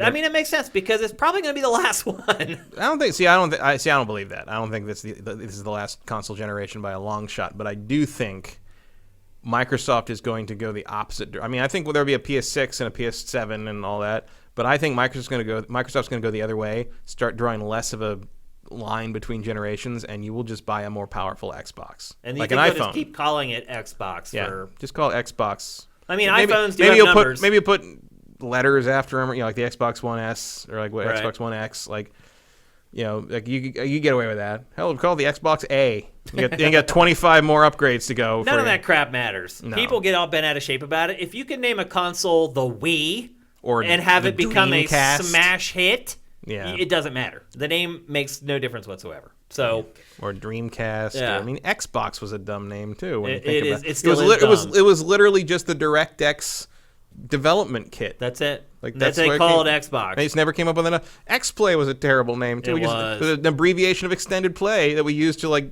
write on the pitch documents, and we never changed it. No, that's not true, Matt. What happened was somebody came up with X-Play, and pretty much all of us hated it, and the showrunner said, no, we're going to use it. Because we never came up with a better name. No, we did. There were better What names. I don't remember now. I mean, I remember those meetings, but we didn't come up with anything better than that. I mean, maybe it was better than that. I absolutely remember better names. I was very angry that the show ended up becoming X-Play. And again, it didn't matter. No. Because if it's a good show, people don't care what it's called. If it's a good console, they're not going to care about. But I don't remember a single other name we came up with for it. I don't remember him either, but that was like... Coming up with names for a gaming show is terrible. 13 years ago. It's so long. I do remember, though, it bothered the crap out of me because I thought the name was so stupid that we went with. 16 years ago. Yeah. So think about that. It doesn't surprise me that neither of us can remember any of the other names. I remember a lot of stuff, but I do specifically remember we didn't come up with a better name, or else we didn't come up with a name we could sell the higher ups. I thought there were better names. Our showrunner thought there were. And then there hit a point where basically they had to make the graphics. Yep, and they're like, that's it. Yeah, it was over. Because we had all of like a month to create. Pretty much. X-Play. I mean, yeah. I mean, we didn't even want to do it at first, and they're just like, well, you can either do that or we're going to cancel you. We're like, all right, we'll do that. Okay, we'll do that. Yeah, that sounds like fun. Yeah, sounds like a great idea. We spent 10 years trying to explain to people why we called it that. I do wish Microsoft had provided some data when it made this announcement, because it hasn't said how successful this program has been. But could you imagine very many people actually using this? Maybe. I mean, it seems convoluted to me, but if it's the only way you can afford it, like, sure. It doesn't seem, I mean, that part of the appeal of the layaway thing, or especially the way like big box stores do that, is like it's simple. Right. Like it makes Here's how much you pay. Here's how much you pay. Chip away at it. Yeah, and then you're done. done. You don't have to pay X amount of money every month either. You can pay whatever you want every month on that. I think there's a minimum of like $5 or whatever. Right. But like it's a very simple payment plan thing. This seems very convoluted. You have to get a credit check. So let me ask you specific bank, like that's the downside. Let me ask you this. How many people that have to buy a console on a payment plan are going to have credit good enough to get on the payment plan? I did think of that when you said the credit had to be at a certain level. It makes no sense. Like, I don't know. It seems absurd to me. I like the concept of it. I like that Microsoft is trying to help people who maybe can't afford that big chunk of money right up front, because I have been one of those people many times in my life. But also in those times in my life, I don't think that being able to pluck down $20 a month and get a credit check were things that were going to work for me either. Like, I was just broke. And it's when you're like, okay, it's $20 a month or whatever, but you're like, $20, that's like a lot of ramen. Yeah. I don't know. It seems like it's a thoughtful idea, and it's great that Microsoft is doing it. I just don't see it being particularly feasible. Yeah. I mean, you do get Game Pass with it, so I guess you'd you have save, a library. Yeah, you wouldn't have to buy games on top of it, and you save $100 a year just on Game Pass. Yeah, so there's some value. It's not a terrible deal. It's just like if you could buy it any other way, I would do that. Right. Yeah, it's his worst case scenario, without a doubt. I thought the program had actually gone away. Like, I just had never heard anything about it for a really long time since it launched, and I just thought it was gone. So I guess it isn't gone, and Microsoft is buffing it up for Xbox Scarlett or whatever it ends up being called. Xbox Max. Yeah, but I would advise. Here's what I would say. I would just say start saving that $10 or $20 a month now. Yeah. Just start doing it now. Pick one or the other and just assume you're going to spend $500. Put it someplace. You get your paycheck, take $10 out, put it in a piggy bank or someplace where you can keep it safe. And this time next year, if Xbox is what you want, you'll have enough to buy it. Mostly, probably. Maybe you can get your boyfriend or girlfriend or your mom or something to chip in whatever you got an left early over. Christmas. Right. Yeah. So. Just ask for cash for your birthday. Yeah, that's the best thing to do. Like, I'm at the point in my life where, like, I don't buy anything for anybody anymore because everybody I know has everything they want. So it's just all gift cards or cash or whatever. I think that's the way it is for a lot of people. Or Voltron. Yeah, exactly. Well, it's easier when you specifically mention something that you want. It makes it a lot easier. Otherwise, you're just kind of whistling in the dark. So we want to keep you guys informed on this stuff. Obviously, Gen 9 is coming, and that is a way for you guys to get one of the next generation consoles at hopefully a rate and a price that you can afford and you can manage. All right, let's move on. I feel like we've already talked a lot about Fallout in this episode. Maybe this should have come right back to back after the Outer Worlds. But we're going to talk about Bethesda and just what the hell it's doing. This week, it was announced that Bethesda is launching a subscription program for Fallout 76 called Fallout First. It is $13 a month USD in the United States. Or $100 a year. Or $100 a year. So you could save what?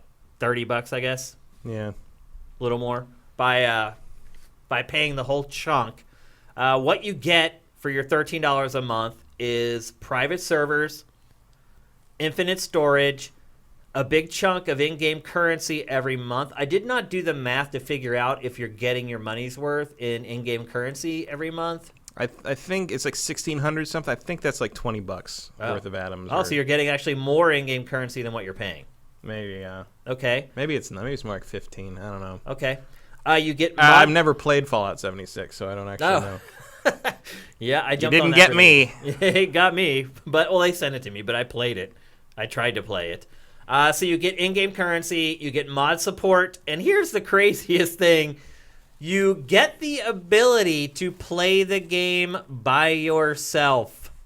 The private server thing. Well, yeah, but you can play by yourself. Like, you can create Start a world your own server where it's just you and there's nobody else. In the other modes, you can't control it, but I would argue there are so few Fallout 76 players left that you're kind of playing by yourself already. Yeah, I wouldn't really worry about that too. I mean, I think they pitch it as like you can play with just your friends or whatever. Right, because you can invite them to the server. But the server's not persistent, so as soon as the host leaves, everyone just gets kicked off. It's very weird. And like there's things, infinite storage, that doesn't cost you anything to put in the game. No. Also, when they went live, a bunch of people's stuff got deleted. They lost their inventory. I mean, it's so bad. I assume they will like restore that, but like, what? It feels like they're just going ahead with their roadmap for this game and like ignoring everything that's actually happened in reality. See, I would completely disagree with that. I don't think they're going with their roadmap at all. I think this game is a complete and utter disaster, and Bethesda is trying to milk its whales for all it can. Maybe, but like, I feel it like knows I nobody feel like knew it was coming to the game. I feel like the only reason for the timing of this is they're sticking to some like broke down old roadmap that shouldn't apply anymore, because otherwise you launch this when you do the big patch that adds NPCs and overhauls everything. Yeah, it got pushed back to next year. So they're like, the things that are actually going to make the game quote unquote good got pushed to next year.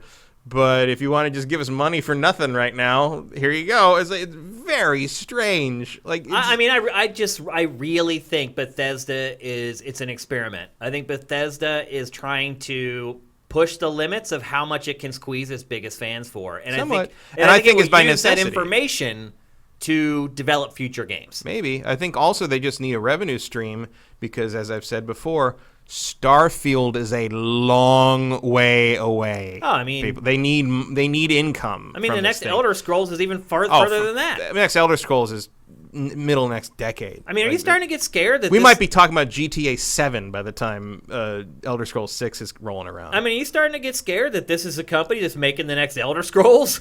I mean, it's entered my head. Yeah. For sure. Like, I almost like now, like, damn, I wish you could have, like, farmed out Obsidian to make it. I mean, don't forget, when they announced Starfield and Elder Scrolls 6 at E3 last year, Todd straight up said on stage, the technology to make Elder Scrolls 6 doesn't exist yet. We haven't even started. Yeah. Like, these games are a long way out. Fallout 76, I think, was supposed to sustain Bethesda, as far as an internal thing. Because they've obviously got id stuff and Human Head and all that stuff. But I think that was supposed to be their cash cow for like 4 years. Like, I think this thing was supposed to at least be a 3-year cycle.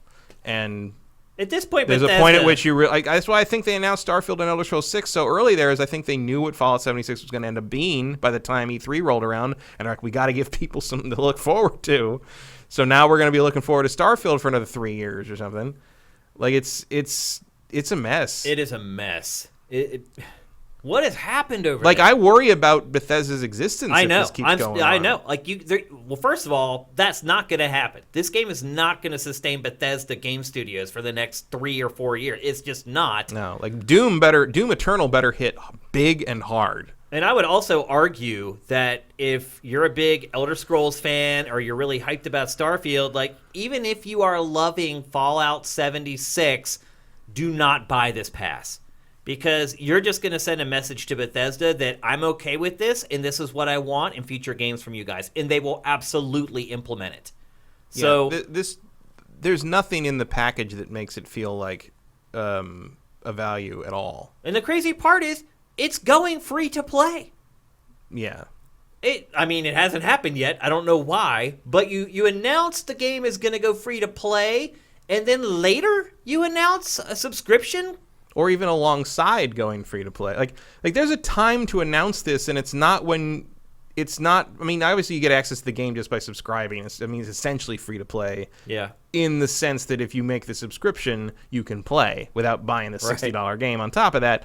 But like, you don't announce the subscription. I'm not 100% sure that's true. I think that's how it works. You get the game with like the you get to play the game as long as you subscribe. You get to play the game. Okay, I wasn't sure of that. I think so. Okay, maybe someone in chat can clarify for sure. But it's like, I just don't like. Why do you like the subscription service is not a thing to announce to release on its own. Like you release that in conjunction with going free to play, or in conjunction with the big NPC patch that overhauls how the game works. Yeah. Or you give me some big new upgrade or big new expansion or big new change that makes me want to play, and then you throw that subscription thing up there with the little breadcrumb goodies to make me say, oh, it'd be nice. I'm going to play it anyway. It'd be nice to play with those other extra things, and that entices me to maybe give you $13 for the month. If not, maybe not subscribe for $100 for a year, but like throw in $13 just to play with some little bonus stuff for like while I try it out. Sure, especially if it's free to play and I don't have to pay anything else for it. $13 thrown at it for like what essentially amounts to a starter pack makes a lot of sense. That's standard mobile game design. But just throwing a subscription service at us with no other changes? Like what are you doing? I mean, the other part of this is that this was a fully priced game. Right. This game was $60 when people bought it. And like you're trying to squeeze $13 a month. Or more if you bought like the deluxe stuff or the thing that gave you atoms every month. Or if you bought that... If you're one of 30 people but 32 people bought the helmet that tried to kill you last month. I mean, there's so much nonsense attached to this game. But I think you're right. Like, I don't think there's any way you can deny at this point that there was a big, gigantic plan for this game that just face planted on launch day. Like, it's not even. Like, I'm not even mad about it. It's like I'm kind of mad about it. Early on, sure, and I was upset that Fallout 76 wasn't something I was interested in. I was irritated, even when you were playing it to talk about on the show, and I wasn't because I refused to get involved. Yeah. Like I was angry. I was angry that I couldn't play a new Fallout. I love Fallout. I've been playing Fallout since the first one came out in the 90s. Like the fact that they made a big Fallout game that I had no interest in, and I felt like excluded from, basically, because it was so outside of my interest. Like I was upset. I was a little angry about that. But now I just want to call Bethesda and be like, "Are you guys okay? Like, what's going on?" It's weird because of all the publishers, it's probably the one that I know the people who work there the best. Like they're not just colleagues, like they're friends. And it's just baffling to me because they know games very well. They know what's going to work and what's not going to work. I don't know where this. Also, I really like orders are coming some from. of my favorite games ever are made by them. Typically, they've made or published by games. them. Like they generally make really good stuff, and I'm just like, and that's the same way I'm kind of constantly confused as to why they publish this really good third party or second party output, and no one frickin' buys it. Like, why haven't more people played Prey? I don't know. Prey's great. I mean, all Dishonored 2 is great. All that stuff that they farm out is great. It's all great. And nobody wants it. No one touches it. That immersive sim stuff. I keep forgetting Rage 2 came out this year. Yeah. Because no one talks about it. And I really enjoyed the hell out of that, Yeah, I really liked it. It's, yeah, they've been getting, I mean, it's been a combination of... J. Reed Vick just mentioned Evil Within, which I just completely forgot existed. Yeah. But those games are good, too. And there's also, like, there's no substitute for those games, at least not until... Resident Evil 2 Remake came out this year, which I would say is better than the Evil Withins. But, like, Evil Within at least has that feeling, made by the same guy who created Resident Evil. It has that...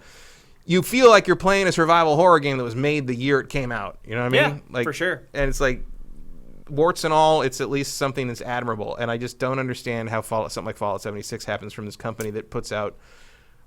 I know not everybody agrees, but I think they put out quality stuff for the most part. They do. I don't think there's any denying that. I mean, this is obviously a blemish. The internet will deny it, believe you me. The internet will deny anything. I mean, that's not a good barometer to use. No, but I mean... It's been a combination of poor decision-making, poor marketing, and not reading the market. Yeah.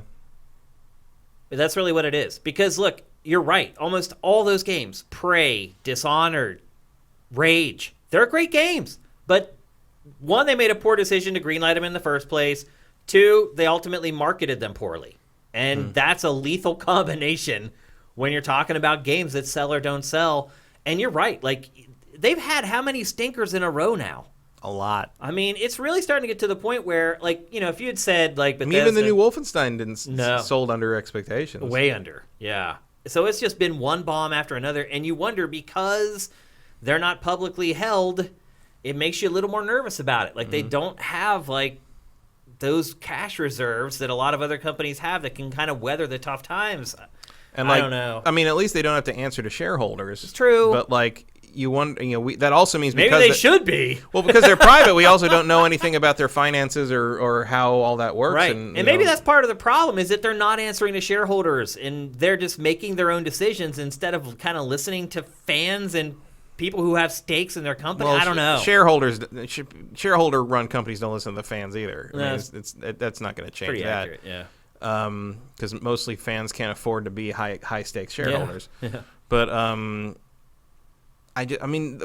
problem with Fallout 76 is, like, I understand the appeal of it from a revenue standpoint, like from a theoretical revenue standpoint, but like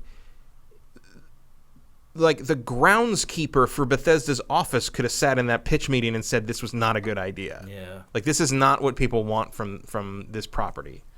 And here we are. Like, you're still struggling to make this thing not even relevant, but just, like, sustainable. Do you think this will help at all, this subscription, Fallout First? And do you think it'll carry on as something that they're going to brand and use in the next official, like, real Fallout? Which could come, like... God, I mean, I'll probably be dead when the next Fallout comes next out. Fallout? Yeah. Like 2028? I mean, it might be. That'd be 10 years from now almost. Yeah. I'll be, like, retired. That's why that's another reason I really don't care that Outer Worlds is so similar to Fallout, because it's the only Fallout we're getting for a decade. Like, we'll have 3 Outer Worlds games by the time Fallout 5 shows up. I promise. So I don't know. Like, I mean, I'm sure the subscription will stick around because it doesn't cost them anything to have the subscription service exist, really, in light of, like, how much it costs to keep the game running in comparison. Do I think it'll work? I mean, I'm torn there, because on one hand I would like Bethesda to not die. On the other hand, like, I would hope people aren't dumb enough to pay money for this. You know what I mean? I'm sure some will. Like, whales aren't whales for nothing. I mean, you got people that guy spent $150,000 on that Transformers mobile game. That Transformers mobile game is terrible. Yeah. Terrible. And I'm like, look, even, like, you have to admit, I mean, they just put out a new trailer for the new upgrade for that Transformers game where G.I. Joe is going to show up in it. I'm like, that's awesome. Great. I'm still not playing your shitty game. Yeah. Like, I'm like, but that's really cool. Good idea. Good idea. Well done.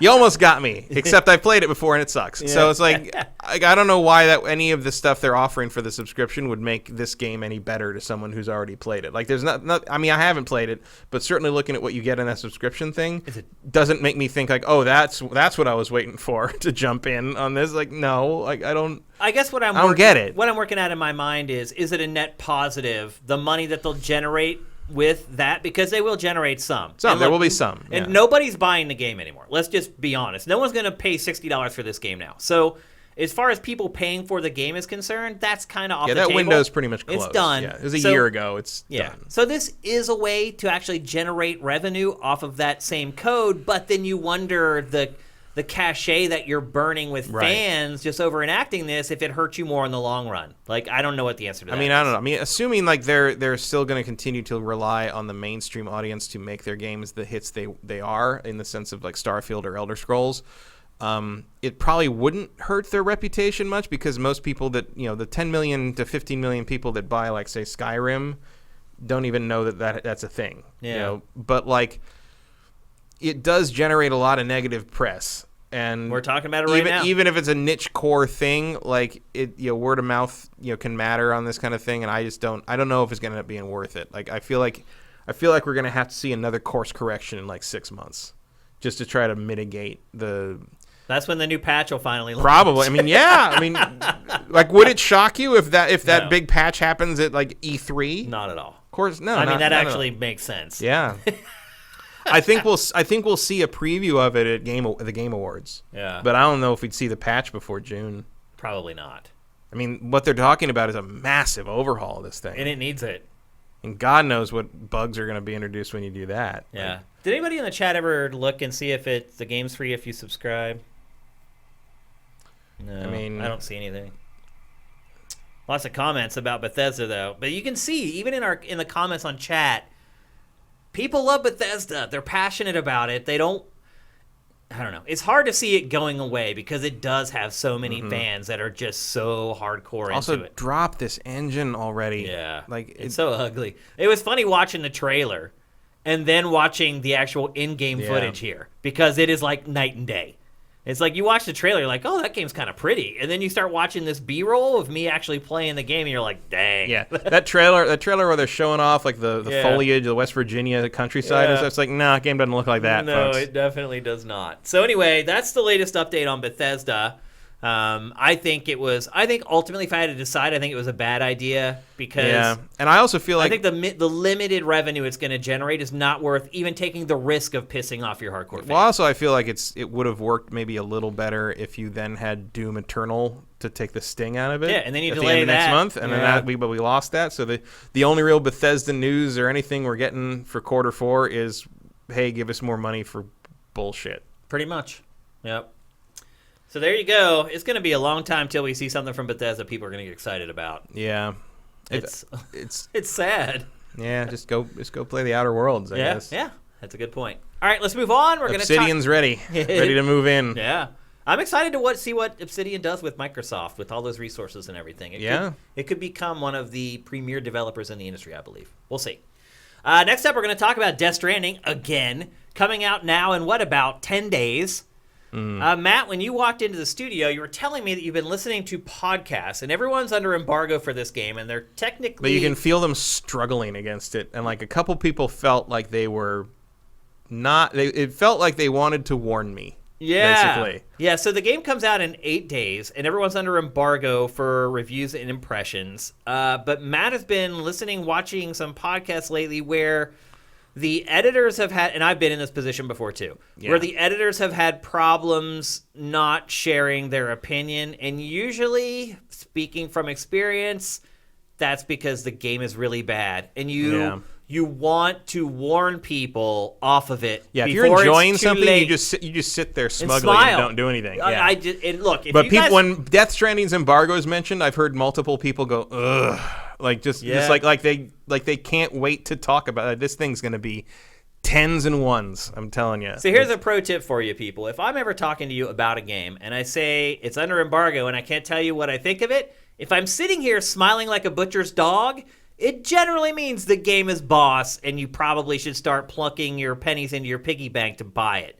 That has not been happening with Death Stranding. No. I mean, obviously Dan Rickard is gonna. I mean, he hates everything about this game already, so like, he got discount. But I've heard other people that I consider very level-headed, kind of reacting this way, kind of as just sort of a gut reaction of like, well, we can't talk about it yet.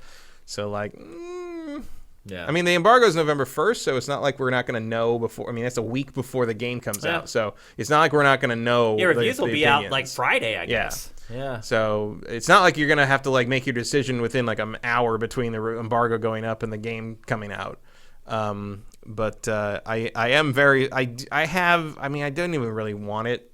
I just ordered it because it was selling out. It's the special edition which comes with a baby and everything. So you did pull the trigger on the baby. I ordered the baby back in like when it came out, when it was first announced, because that stuff sometimes. But you were sells saying out. last week you were thinking about canceling it. I think I still might, because now. But you haven't yet. I haven't yet. Okay. Because like like you said, like you could just sell it to a fan for like more than you pay for. I'm like, that's true. But then now if this thing turns out to be poorly received, that thing's gonna end up being worth less than the plastic it's made out of. It's possible. I might just kill it and go with the cheapest digital version and call it a day. Pun intended. Yeah. I might just kill the baby. I'd strand that plastic baby in the Amazon warehouse. So in the midst of all this stuff that's been going on, while people are waiting feverishly for the reviews to come out, which again should come out on Friday, it was announced this week that it is coming to PC in 2020, the summer of 2020. So extremely unusual for a Sony-funded project. I mean, it just doesn't happen. Yeah. It's a little over a year. All the Demon Souls people are like, what? Yeah. So it's a little over a year, a little under a year. Mm-hmm. Actually, a lot under a year. Summer, yeah. Yeah, about half a year away. About 9 months. 7, 8 about months. how long it takes to gestate a baby. Funny. That is actually accurate. More like congenius. Yeah. So this is so dumb. This game's going to be so dumb. We'll see. I'm waiting for it. We haven't played it, though. Yeah. Have you played it? No, No, we don't, because you don't have it yet. We don't. We are not under embargo because we don't have it. Yeah, so don't try to read into like any of my facial expressions from this episode or anything. I'm not sending you guys signals or anything. He's really thrilled about all the ladder climbing. So it's coming to PC less than a year. Are you surprised by that? I am. Yeah, me too. Sony first party stuff really that doesn't happen much. Well, I mean, especially not like some stuff has, but not like big budget tentpole stuff. Like you're never Microsoft, we get it. Like, they just want you in the environment, and they make Windows anyway. Yeah. Like, but Sony has never done that. I mean, if this is a thing, where's my PC version of Bloodborne? Or all of them. Yeah. Like, where's God of War for PC? Where's all of Sony's first party? Where's Spider-Man for PC? I mean, this might be and almost certainly is related directly to the fact that it's Kojima. That's what I was getting at. He wants a wider audience. That's what I was getting at. Or is it that they've done the research on this game and they're like, yeah, sure, the otaku are freaking out about it, but when we actually focus test this game with the people who actually buy games, they're not interested. They think it's weird. They don't want to commit their money to it. I think PC gamers are more esoteric about things like that. Well, it's the only other platform that's available to them. Right. I mean, they're not going to release it on Switch. They're not going to release it on Xbox. I mean, that would be pretty funny, though. What, if they release a Switch version of this? Oh, gosh. You thought Witcher had to be downgraded. I don't know. I don't know if this is Witcher and its Cheeto trees. Have you seen that meme? No. Like, for some reason, a bunch of trees in the game are, like, bright orange. And it looks like a bunch of Cheetos stuck in the landscape. So it was I don't know, like that. Sometimes when you turn settings way down, strange things occur. That's true. Yeah, sometimes games look better when you turn the settings way down. I hate to say it, but at least it gives them an art style sometimes. Whereas before, maybe they just look like drab and not very technically advanced. But I don't know. I mean, Sony has not done this. Do you think Sony will do this again? I really don't. No, I feel like this is specific to Kojima. Yeah, and I don't think it's specific to Kojima. I don't think Kojima was like, I want a wider audience. I really want a PC version. I think, yeah. I think he's like, look, if you guys want to make your money back, you might This can't hurt. Yeah. Yeah. We can make a PC version real simple. Yeah, because we developed it on a PC, and it's no skin off my teeth. I mean, PS4 is not a tremendously different architecture, so it's not like converting something from PS3. No. So I kind of already said my opinion on this, but do you think that this is a sign of a shift in focus for PlayStation, or do you think it's just a one-off? I think it's a sign in a shift in focus on this game. I don't think we're gonna suddenly see like a PC version of Last of Us 2 or anything. I wonder also if Sony has been started to get some feedback from critics who have been playing the game, and that may have contributed as well to them being like, "Oh boy, we may need to get this out to some more people." Well, because the other thing is it's weird to me to announce this right before it comes out on PS4, because you're inevitably going to get some people that decide to wait. Well, yeah, because a lot of people have a PS4 and a PC. Yeah, and a PC that's more powerful than their PS4. Yeah, absolutely. And they're going to be like, wait a minute, I can wait 6 months and play this with, way better frame rates or whatever. You also kind of lose the angle of, hey, this is kind of a PlayStation 5 launch game, or at least a game that we can feature and focus on leading up to launch. Like, doesn't this announcement seem like exactly the kind of thing they'd give Keighley? Yeah. For the Game Award. Like it's not a big thing. It doesn't require a new trailer really or anything, but it's just like a reveal. It's a world premiere. But like exactly. They're saying Bearded Smurf says Sony is not publishing it on PC. 505 is publishing it, so they won't see any money from sales on PC. Interesting. That has to be related somehow to the deal Kojima made with Sony. It's also weird that 505 all of a sudden is like... 505's making moves. It's like, publishing big games now. Yeah, 505 is up and coming. It published Control. 505 reminds me, right now is reminding me of like when Ubisoft was just starting to kind of break out of that weird little PC, like... Yeah. Like back when it's like, what is Ubisoft? Ubisoft makes weird Tom Clancy games. Like in Rayman. Like, that's all it was. That was it. Like the 505 reminds me of when Ubisoft started making like the big moves back like 15 years ago. Yeah, I mean it's slowly starting to change from an indie publisher to just a publisher. Yeah. Yeah, which is big. I mean 505's been around for a long time, but it hasn't made moves like this before. So I mean, I don't know if they're making the right moves because Control is not tremendously selling well, but I like where they're going. I like where they're trying to go. Yeah, I mean they're publishing great games. Like I go back and like every time a game comes out from a publisher, I send the publisher an email if they haven't reached out to us. I'm like, hey, we're looking for review code, blah, blah, blah. So a lot of times when a game comes out again from that publisher, I'll just pick it up with that same email thread where I was talking to the PR person. I'll be like, hey, now we need this. And when I was emailing for Control, I started looking at the thread from, honestly, all the times I had asked them for code since Sifted launched, and pretty much all the games were good. Like, even their indie stuff tends to be pretty good and kind of break boundaries. So it's definitely a publisher on the rise. I'm surprised that they got this, though. You got to figure there were a lot of suitors who would like to have published this. I mean, I don't know. Maybe Kojima really liked Abzu. It's possible. I don't know. Or maybe they just like the deal that 505 was willing to cut. Or maybe 505 was willing to publish something that's weird. Yeah, but make no mistake. Like, they're saying that, like, Sony will make the money off of this. Like, 505 will pay the money to Sony. Sony owns this property and owns this game. So even though Sony isn't publishing it itself, it will still make some money. There's a deal in there somewhere. Yeah, it will make money somehow off the PC version. Enough to offset this game if it bombs? No. 505 doesn't have that kind of money. It doesn't even have that kind of money. I mean, I still think this game's going to sell 4 to 6 million copies minimum. You think if the reviews come in and they're bad, it'll sell that much? Kojima's the cult of Kojima will come through. Is it big enough? It's big enough. It's pretty enough. No, I mean the cult of Kojima. Oh, not that big, but like I think, and I mean if Days Gone can sell that much, like this can sell that much. Yeah, that's true. So I do expect this to be far more technically proficient than Days Gone was. Yeah. Kojima generally doesn't release. And like you're looking, games. I mean, it's got two major actors that everybody and their brother recognizes from like major hits, and like there's no real reason. I think the impulse buy could be strong with this one. Just make sure you put Norman Reedus on the box. He is on the box. Just on the back of seeing Norman Reedus' face on something. Yeah. Like that Walking Dead guy. Let's get this. I think some Walking Dead fans will probably buy it because there are psycho Walking Dead fans. And I don't know why. There's a lot of walking in it. So and maybe you're dead. Who knows? It's true. So do you think there's any way that this would be a detriment to Sony? Not an appreciable one, I wouldn't think. I mean, I would like it if Sony put more stuff on PC, frankly. Yeah, I would like it if Sony put all its stuff on PC. Like, I don't care about any of that crap. Like, I don't care about Nintendo games staying on Nintendo platform. I don't care. Like, I understand why they don't, but like, yeah, of course, from a business perspective. Even if they did it like later, I mean, I can see if it's like an IP that they own internally. If it, like, I can understand why if maybe you don't want a God of War PC, or if you don't want like why not now though? I mean, but like now it's been out for a couple years. Well, because they want you to identify God of War with the PlayStation brand, but something like Bloodborne. That really isn't an iconic Sony franchise. Like, give it a couple years and then do a PC version through another publisher. There's no reason like, Bloodborne isn't on PC. Yeah, like that. No reason. That would make a lot of sense to me. It makes too much sense. Like, how many people are still buying Bloodborne on PS4?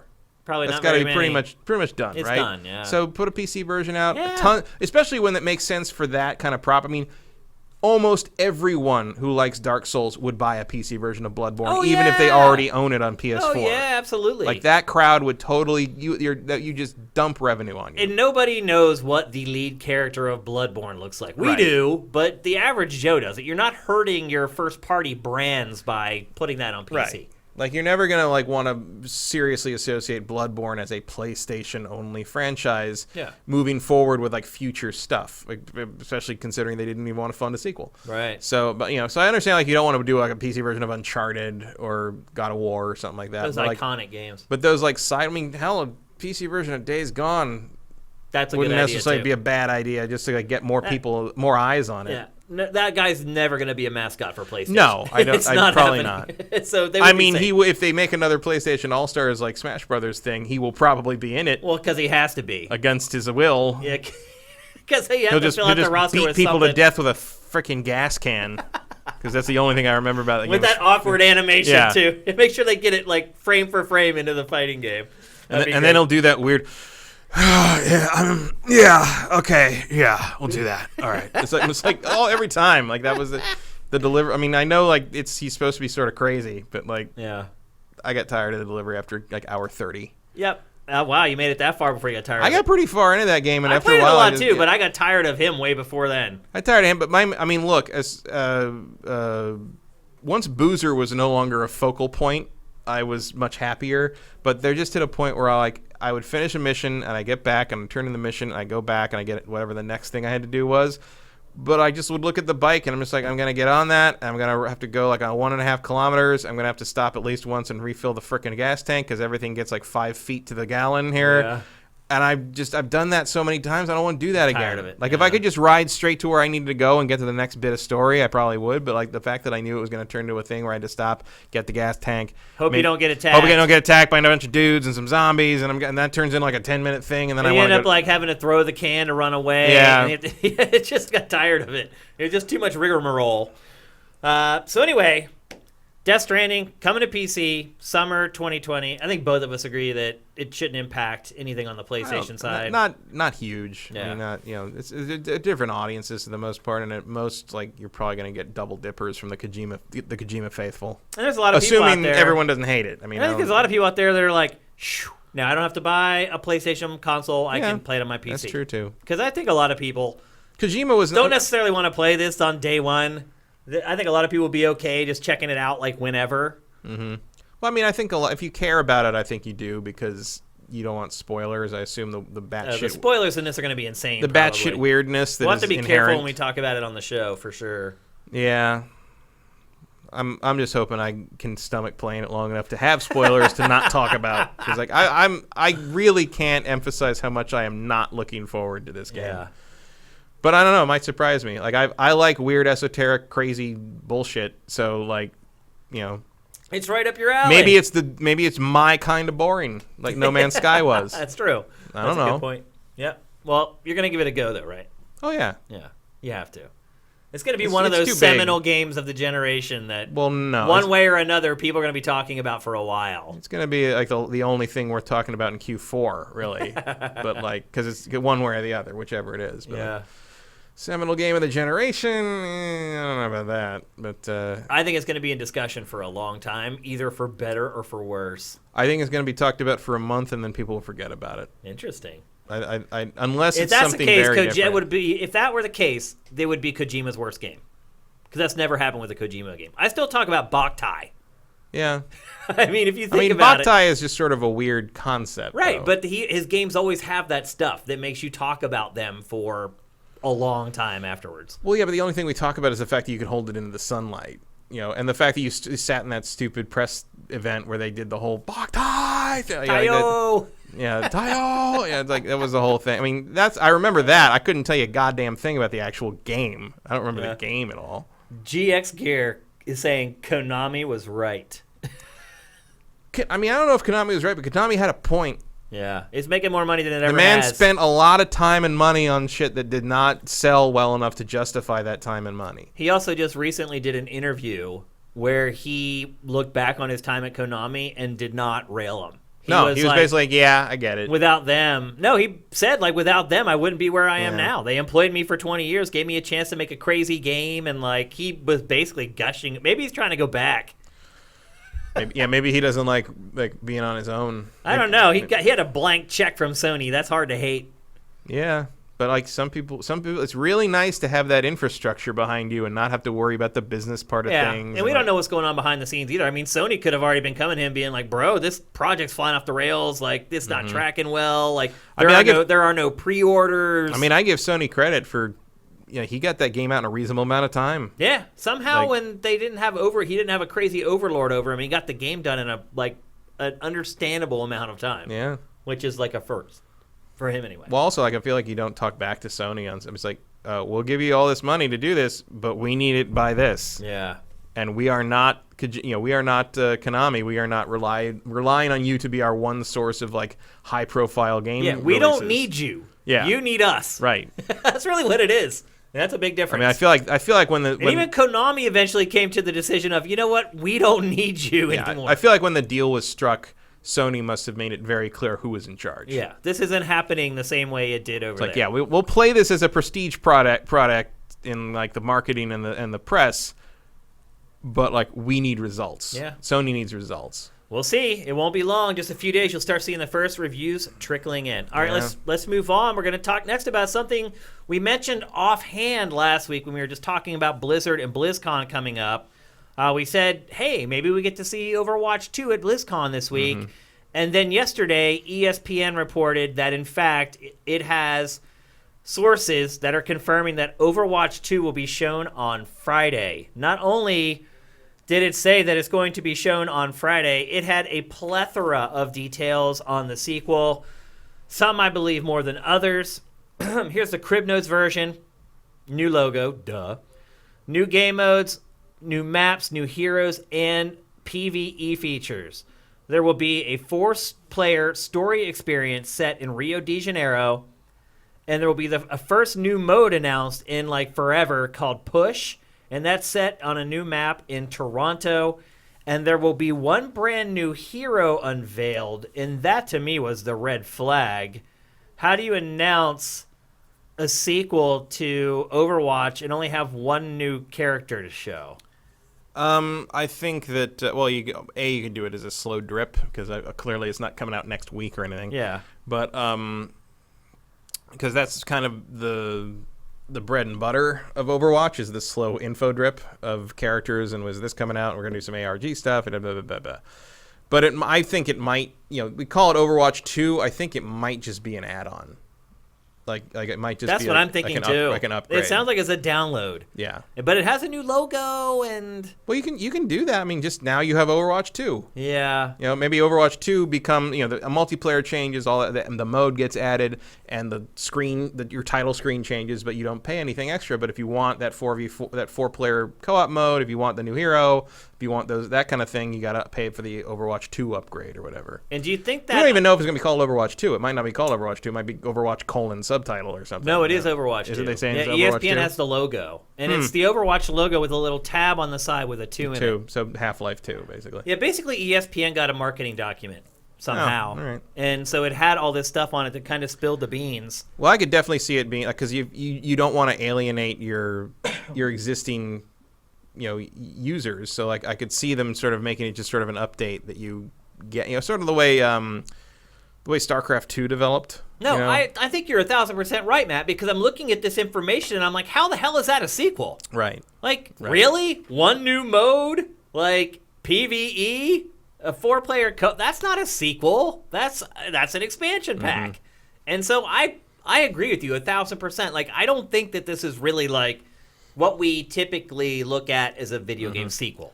I mean, this could be like more like, I don't know, Overwatch. It's more like Overwatch version 2.0. Yeah, instead of 2. Like chapter 2. Right. Like, Fortnite did that, so I guess we wouldn't.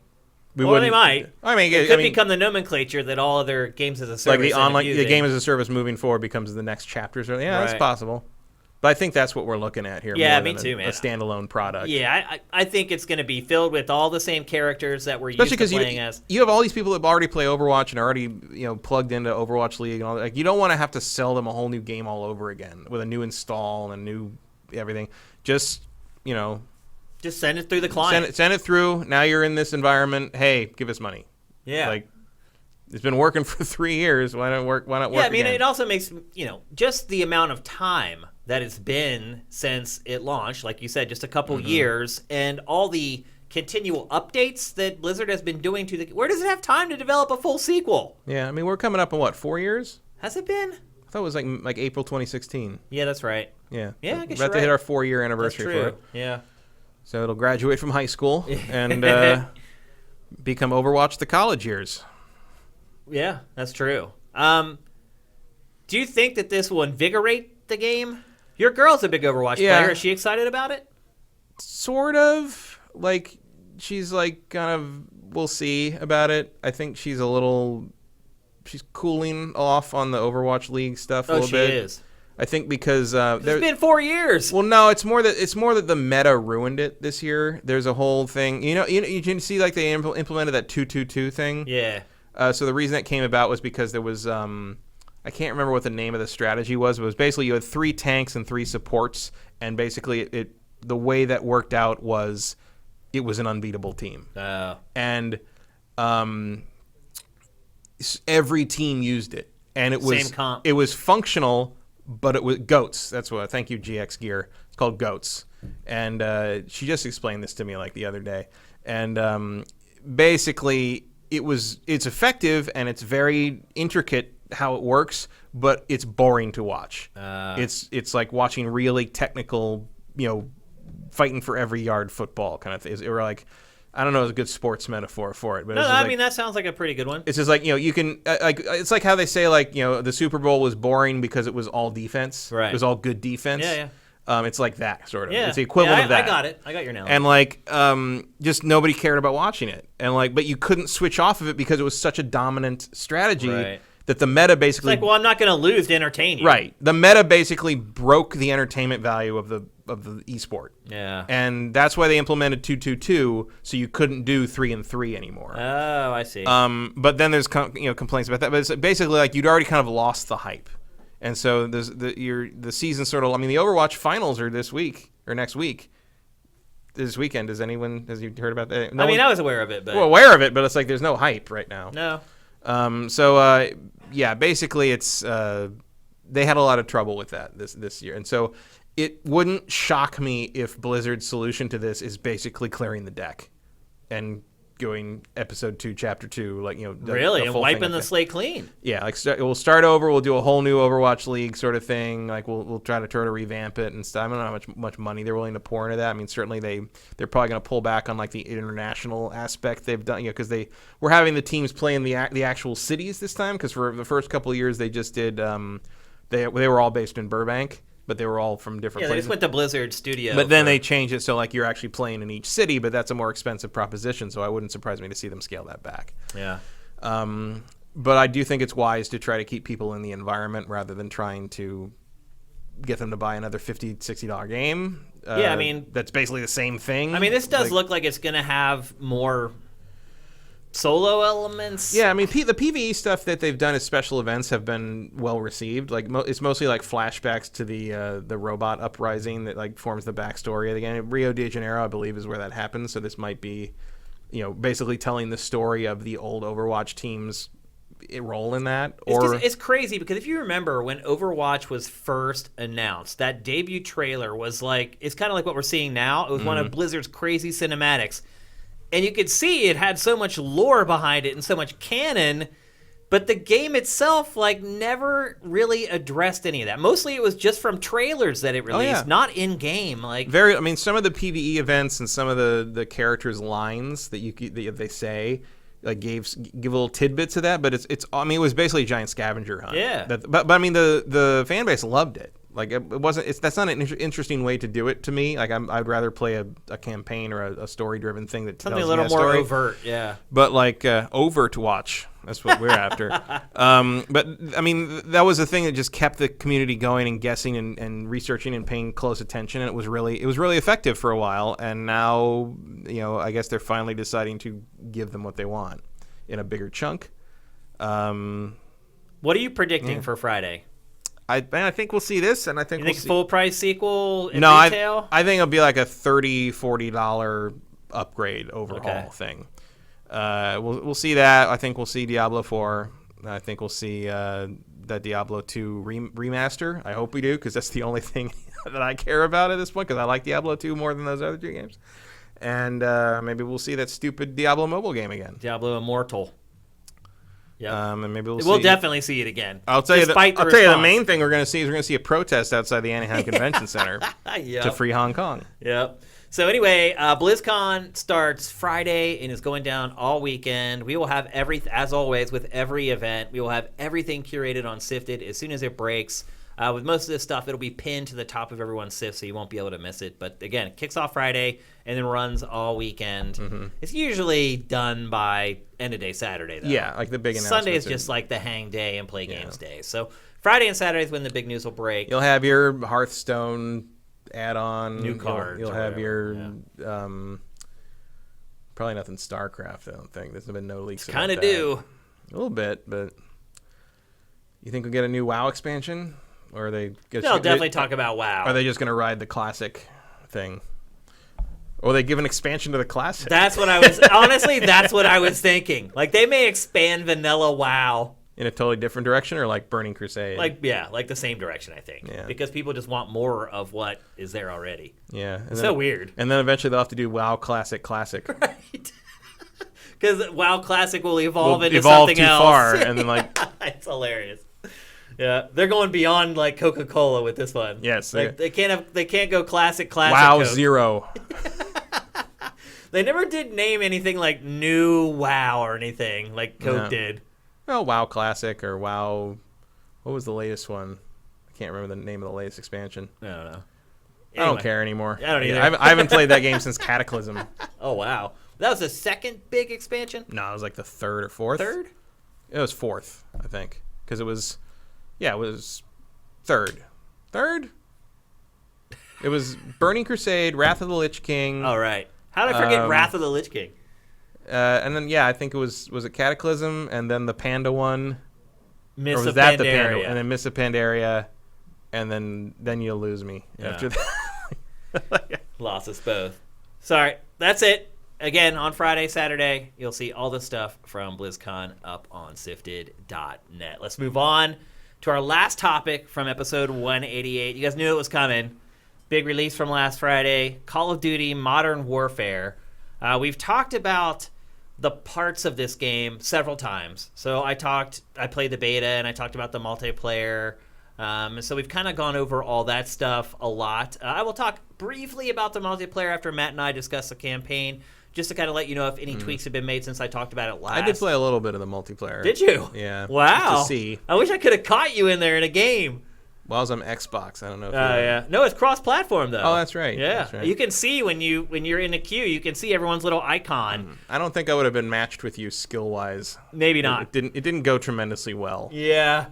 It honestly... Also, it didn't play like what I remembered Call of Duty playing like. What do you mean? It felt chunkier. It felt slower to me. It is slower, yeah. Did you play Ground War?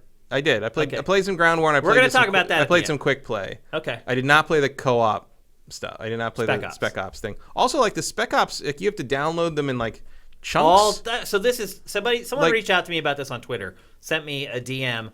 They're like, Shane, why did I buy Call of Duty and I have like 6 different downloads. Yeah. So there's a separate download for the campaign. There's one for two for the campaign, one for Spec Ops, one for multiplayer. Here's the thing: there's 2 for Spec Ops, but when I downloaded them for like the pre-order, or whatever, and I wasn't even pre-order. I got it the day after it came out.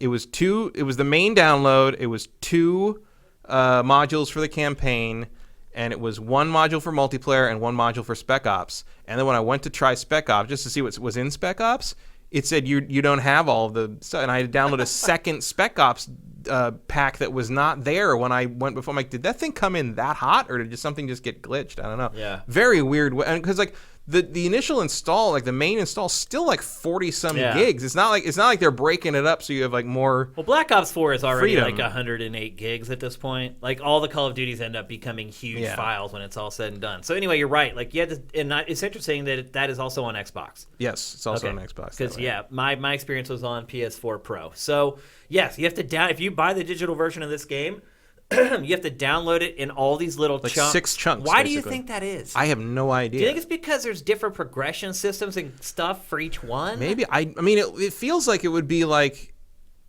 you know what? Maybe it is. Maybe they intend to carry this thing forward to the next gen consoles, and because the next gen consoles can install those things separately, they're just basically partitioning the data out in preparation for that. Yeah, it's like they've been like each part of the game is its own living It feels like thing. you should be able to choose which mode gets installed first or second or whatever, but you can't. Yeah. But maybe that's just like that's there as in preparation for a year from now. It could be. If the PlayStation 5 does that, the Xbox might do that too. It's true. Let's talk about the campaign. It is the one thing that we have not spoken about here on GameFace at all. Because we couldn't play it. Right. So coming into the game being released, there had been some press previews of the campaign, and some writers in the industry had expressed outrage and dismay at some of the content in the campaign.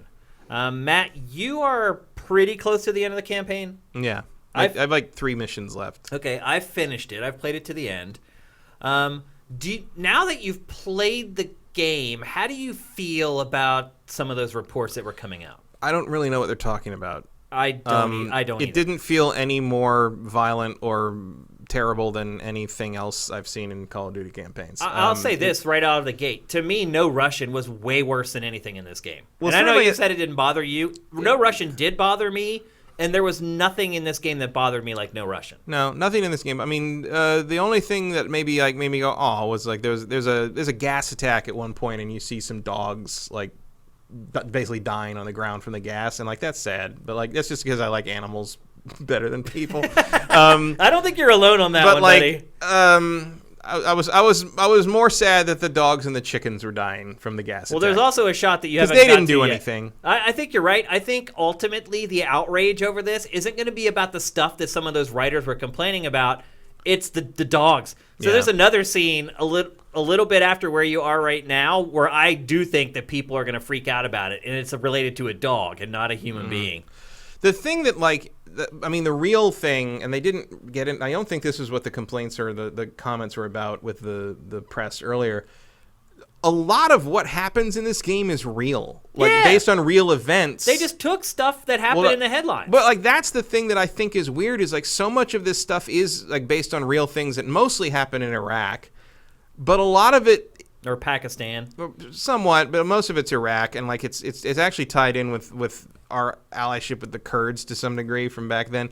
The thing is that there's a bunch of stuff, including like the Highway of Death backstory they talk about, which is actual war crimes perpetrated by the U.S. military that are in this game said to have been done by the Russians. Yeah, the Russia looks really bad in this game. I mean, I don't care about making Russia look bad. I don't either. But the idea that you take these real life things that we've done and then make them one of the bases for why we don't like the Russians in this game is a little weird. Especially because like and I recognize a lot of it as like kind of disguised under fiction. The Highway of Death is actually the name of that place in Iraq, and just using that without changing the name is weird to me. I mean, it isn't a fictional country. Like Uzbekistan is not a real place, but it's a pretty thin disguise. Yeah. And so that would be the thing that made me go like, "Oh, that's weird that you used a real life." It's not just that. It's a real life, like, even if you don't consider it a war crime, it's a very bad thing that was done there, and like, I don't know. Like, I don't know if that's supposed to be commentary or if it's some kind of like meta thing, but the weirdness of taking a real life event and blaming it on a different country that's a real country instead of the country that did it, even if it takes place in a fictional location, is a strange choice narratively. But this game is almost like, if you're gonna go fictional, just go fictional. Yeah. This game is based almost entirely on real world events. Yeah, it's very, very much so. And right down, like, I guess one of the things they were talking about was like one of the edgy things was the child soldier part. Yeah. Like where you have to play as it's a flashback where you play as that girl as a young girl. And so Farah is the leader of the Middle Eastern girl there. Resistance. Great character, by the way. Very good. Like, the characters in this are much better drawn than any previous Call of Duty. I actually cared about the people in this game. I mean, I cared about the people in Infinite Warfare. Like, Infinity Ward seems a little better at that than Treyarch. No, I'd agree with that. Yeah. But, like, I didn't find that level. I mean, that is the level with the gas attack, but I didn't find it horrific in the sense that, like, oh my god, how dare you put this in a game, because it's a thing that actually happens. It's not just it's not done as like, oh, isn't this bad? That's one of the things I don't get about the criticisms of Call of Duty, and I'm speaking as someone who's not even much of a Call of Duty fan. I don't get the thing where people say they're like jingoistic military recruitment tools, because every Call of Duty campaign I've ever played makes combat seem like the most horrific thing you could ever be. I mean, I don't. It's an accurate depiction. Yeah, I don't. I've never. It's awful. I've never felt like Call of Duty is glorifying war, outside of the fact that, like, okay, you're playing a shooting game and that's supposed to be fun. In fact, that's part of my issue with this game's campaign is, like, I don't think playing this stuff is fun, really. Like, they are going so much for verisimilitude that I feel like you lose sort of the scope and shooting gallery fun elements that the older games had. Well, this campaign in particular, there isn't that much shooting in it. No, it is more realistic in a way. It's about skirmishes that break out with no warning, and you're at this disadvantage, or you have to create this disadvantage for them, or whatever.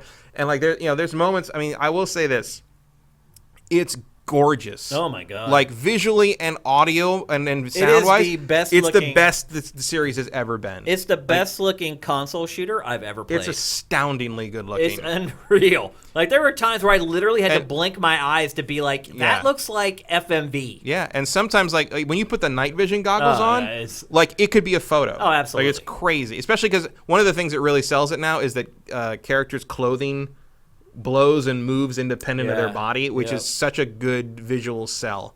But, like, I don't know if you felt like this on a TV that didn't do it, but my TV does the HDR thing, and, like, when it's supposed to be dark, you can't see who's shooting at you. Like, and that's that would actually believable. Be a criticism of mine. Well, that's believable, but also not fun to play. I was squinting my eye. Like, I have to play at all times of day and night a lot of times to get, like, gameplay in to do this show, and I had to play some of this during the day, and I set my TV up to, like, daytime bright light, and I could not see anything. No, even on HDR, I had to wait until the sun, because if I try to play it, in the morning, and the sun is just at a certain point coming through my back patio doors, and I had to switch back to Outer Worlds because I couldn't see anything. It is a really, really dark game. It's a game of contrasts. Yeah, for sure. And Matt was talking earlier but there's like a section where, like, you know these guys are coming at you, and this where you are, and you have to set off flares to see them in the field. Yeah, the sniping level. Yeah, like, there's some really cool stuff they do with it, but, like, is it fun?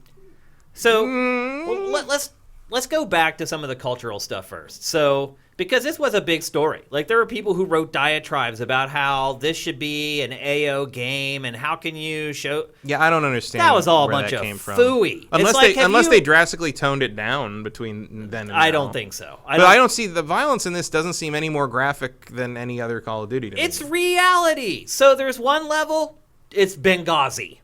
It's an embassy that gets overrun by militants, and they're after an ambassador. The ambassador dies.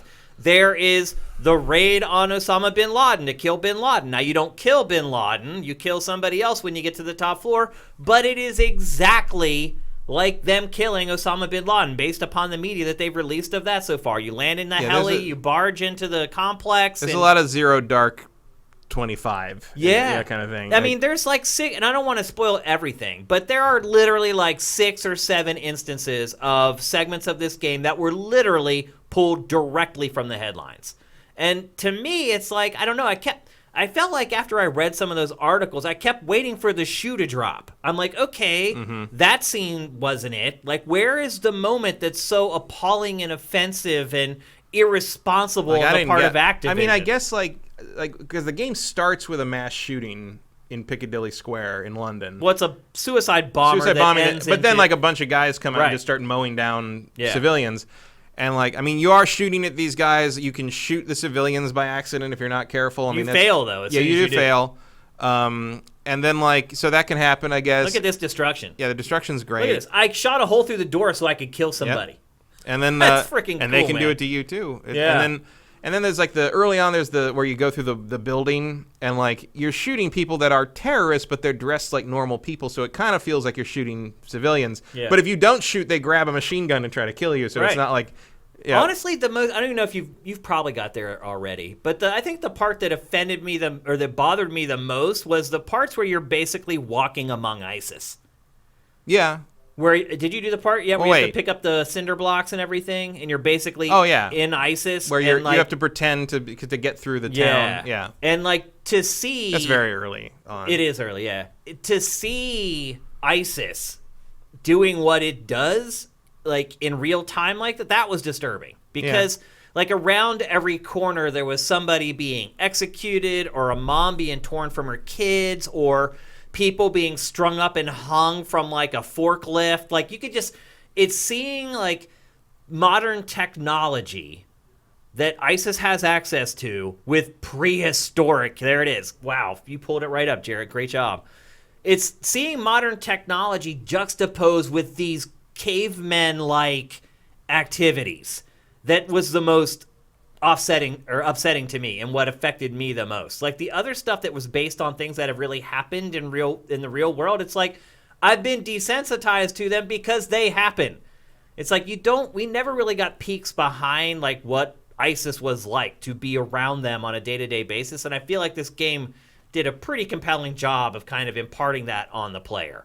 But as far as like the outrage of how could they release something like this, like it's morally repugnant, like I think at the end of the day, what the average person is going to be upset about more than anything is, like you said, the dogs getting killed. Mm-hmm. There are 2 scenes where animals are basically just executed. And I would imagine that that's going to ruffle people's feathers way more than the stuff that these editorials like went on and on about. Yeah, I don't know what they were talking about. Like, I was waiting for it to be more violent, or like to shoot a guy and see his guts spill out. Or I didn't think it was going to be stuff like that necessarily, but I thought it was going to be more like with just children getting put into the mix of violence. Like you said, there's one section where you play as. I mean, it is, but it's like I don't know what's offensive about that. You know, like it's not like it's treated like a slam bang fun. It's not like it's treated like an Arnold Schwarzenegger action movie or anything. It's like it's treated as a bad thing. It's treated as like a horrible thing that this has to happen. And there's so many shades of gray in this game. It's like you said, but it's a life or death situation. I mean, that doesn't bother me. This game makes you wonder who the bad guys are, because one of the things that really shocked me about this game, knowing that it's been in development for 3 or 4 years, was the Kurds. They're not called the Kurds in this game. No, it's not in Iraq. But they nail it. Like, it's pretty much the same situation. It's the same situation where you have allies who have helped us as the United States stop terrorism, stop ISIS, and then you turn your backs on them. That's what happens in this game. There's a moment where an ally that you have and has helped you fight through these insane fights where literally like anybody could have died at any time, put their lives on the line for America, and all of a sudden you're in a briefing and your CO comes to you and says, oh yeah, you know that person that saved your life like 50 times, they're the enemy now. Mm-hmm. And you need to turn your back on them and you're not fighting with them anymore. Yeah. I give them credit. That makes it live up to its title. It's crazy. That's modern warfare. That they nailed that. And that stuff just happened like 3 weeks ago where we pulled out of Syria. Yeah, but it's also not by far not the first time that's happened. It's just how allegiances work. I mean, look, we trained Bin Laden. I mean, that's what Rambo 3 is about. Rambo 3, he's fighting with Al-Qaeda. Which is also in this game under a very thinly disguised name. But like we watch the current DVDs of Rambo 3. It starts with a disclaimer at the beginning because in Rambo 3 he goes to Afghanistan and helps the force that would eventually become Al Qaeda against the Russians when they're invading Afghanistan. Like that was the premise of Rambo 3. Well, I mean, that's... because the CIA was training them. No, America did that. Yeah. I mean, yeah. But so that happens all the time. Suddenly, now they're the bad guy. Well, Russia was the bigger enemy at that point. Yeah. And that's pretty much the premise here, too, is Russia... Something's up with Russia. Russia's doing weird stuff. Russia looks really bad in this game. They make Russia look really bad. And look, like you, I'm not a fan of Russia, but if I were Russia, do you think they'll ban this game? Maybe. I mean, I think they will. I don't know. I mean, they catch wind of it. I mean, they do make a kind of a cursory narrative push to paint the commanding officers, the Russian commanding officers, as sort of rogue. Yeah. As being like kind of they're the reason this is bad. Russia's not doing this intentionally. And there's a lot of stuff where like this is happening or what's happening, and they're like, well, we can't do anything more like this, or that means war with Russia. So like they're not trying to paint Russia as intentionally doing a lot of this. It's more like the bad apples are the commanders. But I don't know if that's enough plausible deniability for you to get past, whatever group or whatever organization decides what gets to come out in Russia. And I don't know if they actually have anything like that the way China does. Yeah. I don't know. So I guess we've said our final... Juan Solo says the Russian PSN won't sell it. I'm not surprised by that Sony at won't all. sell it there. I'm not surprised. Yeah, that makes sense. Sony won't sell this game in Russia, Gunzilla says. Yep. So I think we've covered sort of the cultural angle from this. Let's talk about what it's actually like to play the campaign. It's short. Yeah. I finished it in like 4.5, 5 hours. I still haven't finished it because I am so bored. Here's the thing, like it's gorgeous. It is a technical. Look at that night vision. I mean, footage. that's insane. Amazing. But it's just the same thing again. It is, and it's the thing that really bugs me is I feel like I spend so much time in these big like kind of firefight things trying to figure out where I'm supposed to stand. You know what I mean? Like if you stand in the wrong place, you're just going to get randomly shot to death by like guys you can't even see or shoot. And I'm just like, where do you want me to go? Just tell me where you want me to go. Like, it feels like playing an adventure game sometimes where I'm like, where's the safe location for me to be? And sometimes they do shit where like, it's a scripted thing where the guys are attacking or whatever, and suddenly your allies will pull back, and then you won't hear them say to pull back, and you'll just be left alone. And like, it took me like 3 tries one time, and I finally realized that Captain Price, like at a certain point, runs the other way, and I'm like, oh, I guess I'm just supposed to follow him. I have said this about Call of Duty for 10 years, that it is the king of it wants you to go a very specific way through the ride. If you stray off of that rail that it wants you to go on, you have no chance. Yep. Like, you will die in this game over and over and over and over again, and then you'll die again. And then when you finally don't die, it's because you figure, oh, they want me to step 5 feet this way instead of standing where I am. Or then they'll put, like, a tripwire. Like, it's just... I mean, I got further than I did in Call of Duty World War II. I'll give it that. Because it's interesting. The stuff that's happening is interesting and engrossing, but the game itself, the way it's designed, it's like... I would rather watch someone else play this. It is like... In all honesty. It's like dozens of 30-second moments just chopped together and smashed together into one thing. Yeah. It's like... It feels like every 30 seconds is something that you have to overcome, and in a lot of cases, it's some stupid quirk. It's like, oh, there's a tripwire on the ground that you're never going to see the first time. You've got to die, you got to reload it, and then you walk slowly up to the tripwire, and you restart it. Oh, you come around this corner. Oh, there's a tank there that just kills you instantly. Oh, now it respawns. I don't go around that corner again, because... everything is designed for the enemies to be fed at you. And you're supposed to be in that very specific spot. And if you're not, all hell breaks loose. Right. But it's like no chance. But it's like the old ones used to kind of be very specific about telling you to go to those places. And now, because people complain that you're led by the nose in these games. Oh, they got rid of the waypoint. You have to hit like the pad for it to come up. Yeah. And you're right. It makes you end up going, even if you go the wrong way for like 30 yards, you die. And it's like, dude, just show me where you want me to go. Yeah. Like, there's all kinds of moments this where... isn't an open world game. We're not like pretending this is anything. Just show me where to be. There's all kinds of moments where dude just burst in the door and blast you in the face with a shotgun. Dead. Like it's nothing to do with skill at all. It's just like, we're gonna die. We're gonna make you die, because I feel like if they didn't do this, the campaign would literally be like 90 minutes long. Like if I were just able to play through this without all that other garbage, it's not hard. Like it's I can't understand. The people have been heaping praise on this. I don't get it. I mean, it's visually and presentationally, it's astounding. But it doesn't feel any different. I mean, it does kind of feel different, actually, in the sense that like it doesn't feel as snappy as it used to. Like I don't like the multiplayer as much as like Black Ops, and so that's the other selling point. And I'd rather play Black Ops 4 than I played the Modern Warfare 1 and 2. I probably played those games 5 or 6 times each. Yeah. And I don't see myself ever going through this again. Because it's so disjointed. I mean, look, it has a congruent story that plays throughout, but it's like the gameplay, you move really slow. Like I am constantly clicking run because I don't think I'm running. I don't think I'm running. I'm like, I'm not running. Click, click, click. Oh no, that's the run speed. Like, I don't know, man. I played Call of Duty religiously for a really long time. I feel like I have a pretty good handle on all the dips and valleys that this franchise has gone through. And it just feels completely disjointed.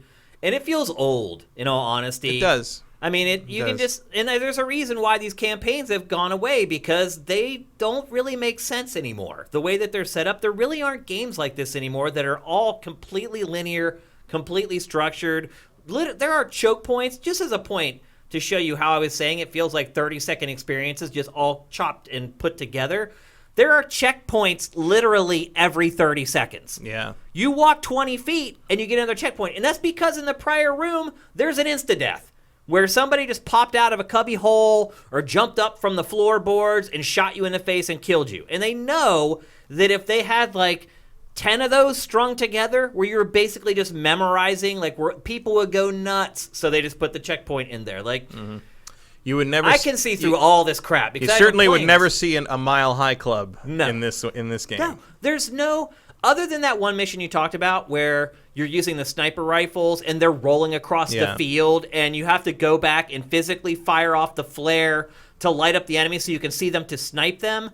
There's no part of this game where you settle in. Yeah. There's no big battles. Like, there's no scene where you just see, like, 100 people rushing across the field. You're like, oh, this is on. This is going to take, like, 20 or 30 minutes to get. And that never happens. Everything, either you fail it or you finish it in, like, 90 seconds. Yeah, and there's no moments. You know, like, the old ones had, like, variety. Like, you had the AC 130 level, or you had all gillied up, or you had. It has that stuff, but they last like 30 seconds. They're not like they don't let you sit in it. They don't design anything around it. It happens very quickly. That sniping level is a decent length. The only time it felt like an old Call of Duty like ship, but like there's a couple points where you take control of like other vehicles and stuff, but it's like that. It's over in a heartbeat. It's not like that AC 130 level where you really got to feel on and you got to get good at it. And this is like, I get my reticle somewhere close and just unload. Yeah, it's like.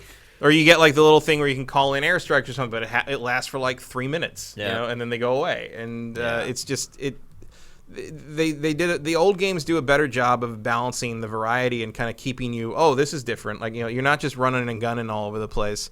And like this game seems to think that giving you night vision goggles every couple levels is changing it up enough, and I just don't think it is. And it hit a point where I probably could have finished it yesterday, but after I came back from dinner, I sat down. I'm like, no, I'm just going to play the Outer Worlds. I didn't want to play this anymore. What we're getting at is if you would only consider buying Call of Duty for the single player, do not do it. No. It is not worth it. Go and watch a collection of cutscenes on YouTube and be done with it.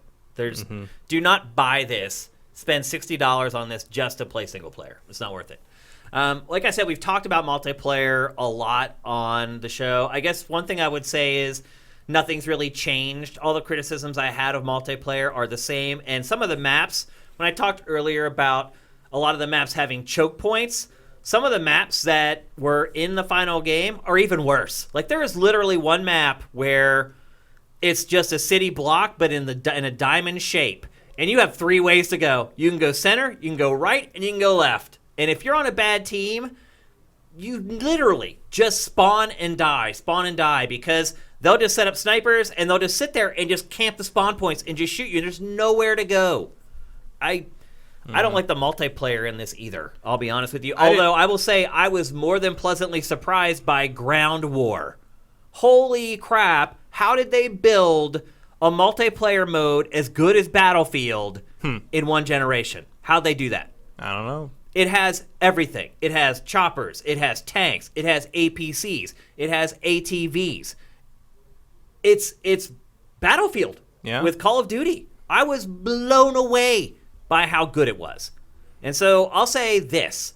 If you're a Battlefield fan, but you've been like, you know what, this is a little too slow, a little too simmy for me, and you're looking for something a little snappier, a little more arcadey, it's great. Ground War is really, really good. I have definitely had a better time with that than with Quick Play, which was just a standard. That's when you're thrown to the wolves. Yeah, I mean, the first match I played in Quick Play, there was my team lost ridiculously, and I was like, what's going on? There was this one guy on the other team. I think his name was Cue Ball. I think he went 46-2. And I was like, what is... I mean, he killed me like 5 times. He was getting kill streaks just off me, you know? And I was like, what's going on? And finally it ends, and I realized, like, it was 12-on-6. And I was like, what happened? Like, we lost... I mean, we started 12-on-12, and 6 of our people left halfway through. That happens all the time. And every single quick play match, I played like 5 or 6. Every single one, by the end of the round, one of the teams had 6 players left. They started with 12-12, and one of the teams would lose half their players. And you want to know why that is? Because this game has a piling on mechanic, meaning that once you get rolling in this game, you just roll. And I think a big part of that is getting rid of score streaks and focusing on kill streaks. Because if you have someone who's really good and can get a lot of kills, the kill streaks in this game, you can literally completely spawn wipe with 1 kill streak in this. And so you get the kill streak, you already have 16, then you just unload on the spawn point, you have 25. It's this self-perpetuating cycle where good players just dominate. And even when I was playing the beta, I had kind of got over the hump to where I was one of those players. I was getting to the point where I was finishing most matches with 35 kills and 12 deaths or whatever. And I could see it. I was using kill streaks that I had never used in my entire... I started, usually my max kill streak is an 11 kill streak. And I'll get that once every 5 games, maybe. And so I just leave it there. That's where I set it. It's if I can get that once out of every 5 games, I'm cool with that. Playing this beta towards the end before they took it down, I started selecting, the 14 and the 15 kill streaks. I was I'm hitting these, once every, 3 games or whatever. So there is definitely a momentum problem with the kill streaks, and the other part of it, too, is that the kill streaks are so frequent that the screen is almost always shaking. That's true. Always. Yeah. And you're trying to aim, and, your controller's shaking, and the screen is shaking. It's just let me shoot somebody. I don't like it. I do not like Call of Duty Modern Warfare. I do not like it, Sam, I am. And this may come as a shock to a lot of people because I generally love Call of Duty. But now that I've played through all the maps that weren't in the beta, and I've played Ground War a little bit, for my go-to shooter, it's going to be Black Ops. I just enjoy it more. It's faster. It's snappier. I feel like it's more skill-based. I feel like you get rewarded for everything you do instead of just being good at killing people. There's no reward for being a team player in this. None. No, I didn't. I noticed that. And that sucks. You're excluding. I mean, it's basically a haves and have-nots. So people who are really good, like Jack Frags, probably think this is the best Call of Duty ever because they dominate even more than they ever did before. I think people who are casual players are going to hate it more than probably any other Call of Duty. Spec Ops, interestingly, continues the campaign story. And for those of you who don't remember, Spec Ops is a cooperative mode where you don't really get to choose your loadout. The game says, okay, here's the situation. They're basically challenges. Yep, here's your loadout. Join up with somebody and try to accomplish them. And one thing I would say is that there's more players this time. I think the first Spec Ops was just 2, if I remember correctly.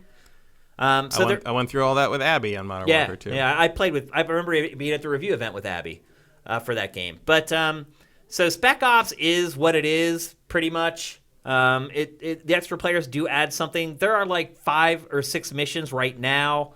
And they will add new ones as DLC as time goes on. I admittedly only played like 3 of the missions. I haven't played through all of them yet, but it's pretty much standard issue for the mode from previous games.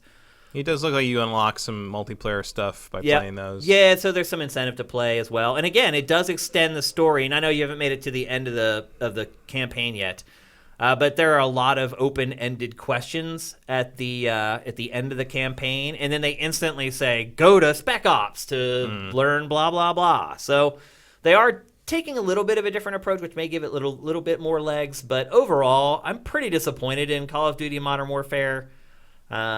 I know I'm an outlier. I know all the gaming websites are saying it's like the best ever since the first one. I disagree with that. Yeah, so, certainly. I mean, I was a big fan of the original Modern Warfare, the first 2, and no, this doesn't grab me the same way at all. Yeah, I would rather go back and just play Infinite Warfare again. Yep, and for me, it's Black Ops 4. So there you go, Call of Duty Modern Warfare. And I think some people may be surprised to hear my impressions of it, but I'm just being honest. Just like I was honest when I gushed praise on him in the past. Just telling you, as someone who has a lot of experience playing Call of Duty, and I'm not just the guy who plays it for 8 days when it comes out every year. I play it all year. Like, I played Black Ops 4 like a couple weeks ago. Like, I still play it. So take that for what it's worth. I'm just letting you know that that's how I feel about it. And with that, it's time for our trailer of the week. There are so many hot games coming out right now that it's easy for us to pluck out a trailer of the week for some hot new releases coming next. Last week we did the launch trailer for The Outer Worlds. But instead... I have more faith in this than you do in this game. He doesn't. So Need for Speed, the new Need for Speed called Need for Speed Heat, comes out on November 8th, so it's still a little bit of ways away. It comes out the same day. So if you don't want to play Death Stranding, yeah, you can play a mediocre racing game. Hey. And they put out the launch trailer for it already. Let's roll it. This is the playground, the one they think they control. But when we create, they can't look away. They have to see. So I say watch. This is me. With my homies in the Jeep, bumping low, pretty flocker with the prayer hands. I said it once and I'ma say it again. You roller coaster in Vegas, man. I'm the closest to the greatest. That statement is daily debated. I'm slaughterhousing on the pavement. Tell Charlamagne that we just made it. You can't even catch on my cadence. It's just cause you faded. Street racing has no place on public roads. Feel like I'm... If you are out there engaging in this type of activity, we will find you. There is no escape. Look around.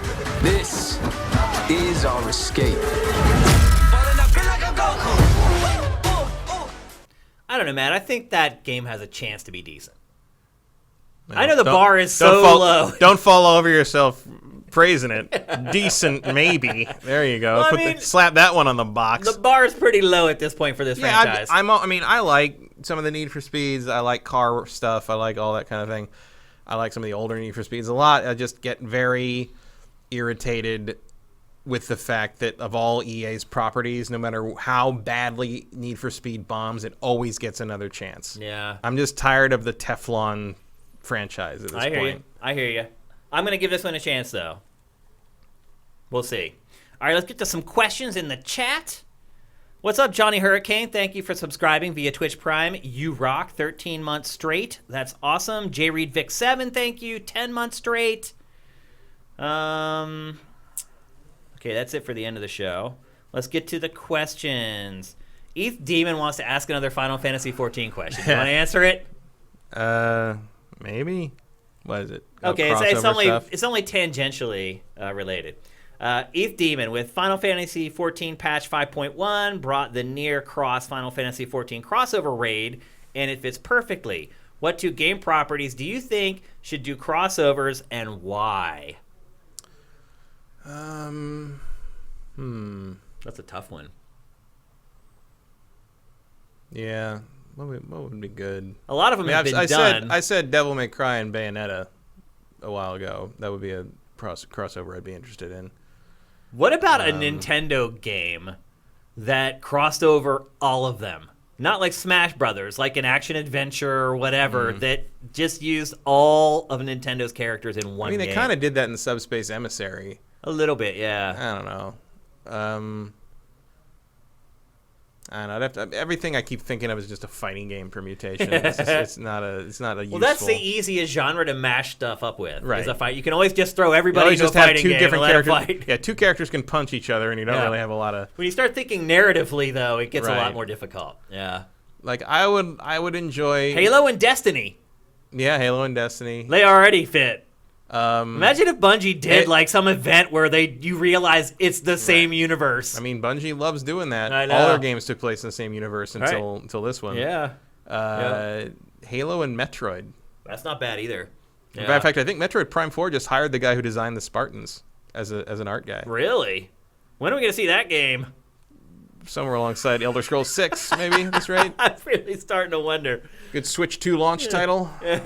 Commander Fett 03, I'm glad you brought this up because it was a topic that almost made the show but didn't. What do you think of EA bringing their games back to Steam? Do you think they made the decision because of Epic Game Store? I think they might have made it more because EA Access wasn't doing what they needed it to do. Yeah. I think it's good. It's good. Yeah. I mean, it's good for everybody no matter what. And I think it'll translate into more sales for Fallen Jedi.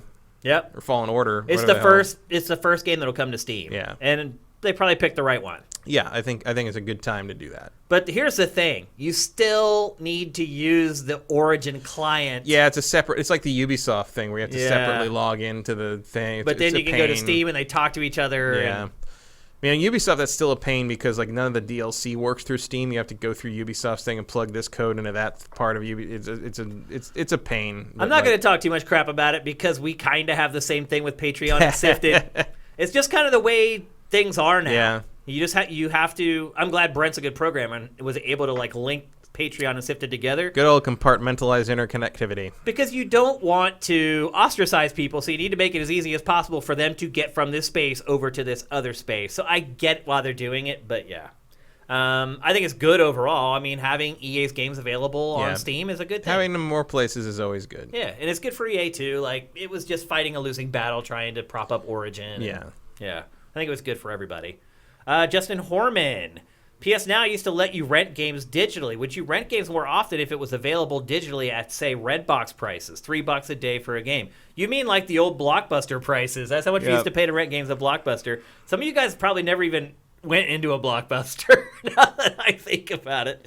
I mean, nobody noticed, but last week I wore my old video store shirt. I noticed it, yeah. West Coast Video. Yeah, West Coast. That was one of the competitors to Blockbuster. That was where I worked for a summer in 1995. So that's a 24-year-old T-shirt. That's great. Where was I? Redbox for $3 a day for a game. Seems like a lost opportunity for console makers when you could always just rent the physical version of any game. And then he uses my emoji, which is awesome. But it's cut off from what you guys are seeing, unfortunately. I mean, yeah. Maybe that's not a revenue stream they're interested in. Like, is $3 enough to offset the cost of the servers required to let you download a 38 gig game? I don't know. Yeah. But it seems like it couldn't hurt. I mean, the $3. PS Now seems like it makes more sense because you're streaming it. Yeah. I just don't know that with game streaming, if you really need something like that. Well, maybe on Stadia, if instead of spending $60 for something, you pay $3 to rent it for a day. I mean, Pactor floated the idea of paying per hour or whatever, and he was like $1 per hour. That's probably a little extreme. A little steep. Although it kind of works out. It depends on I mean, if it's a 60-hour RPG, you're not saving any money. Yeah, but it's still kind of the same price, though. Maybe you have a cap where you get to the 60-hour point and you just don't get charged anymore. But look, $3 a day for a game seemed right to me back when I rented games. Like, I never felt like I was being ripped off. I'm like, I got $3 of entertainment out of this today. Now, here's the thing, though, is that you have to make sure that you have cleared your calendar. Like, when I would rent a game, I would make sure that, like, I had everything locked down. Like, I'd be like, my mom's got me the food that I need. Like, I got the drinks that I want. I got the friends here that I want to play with.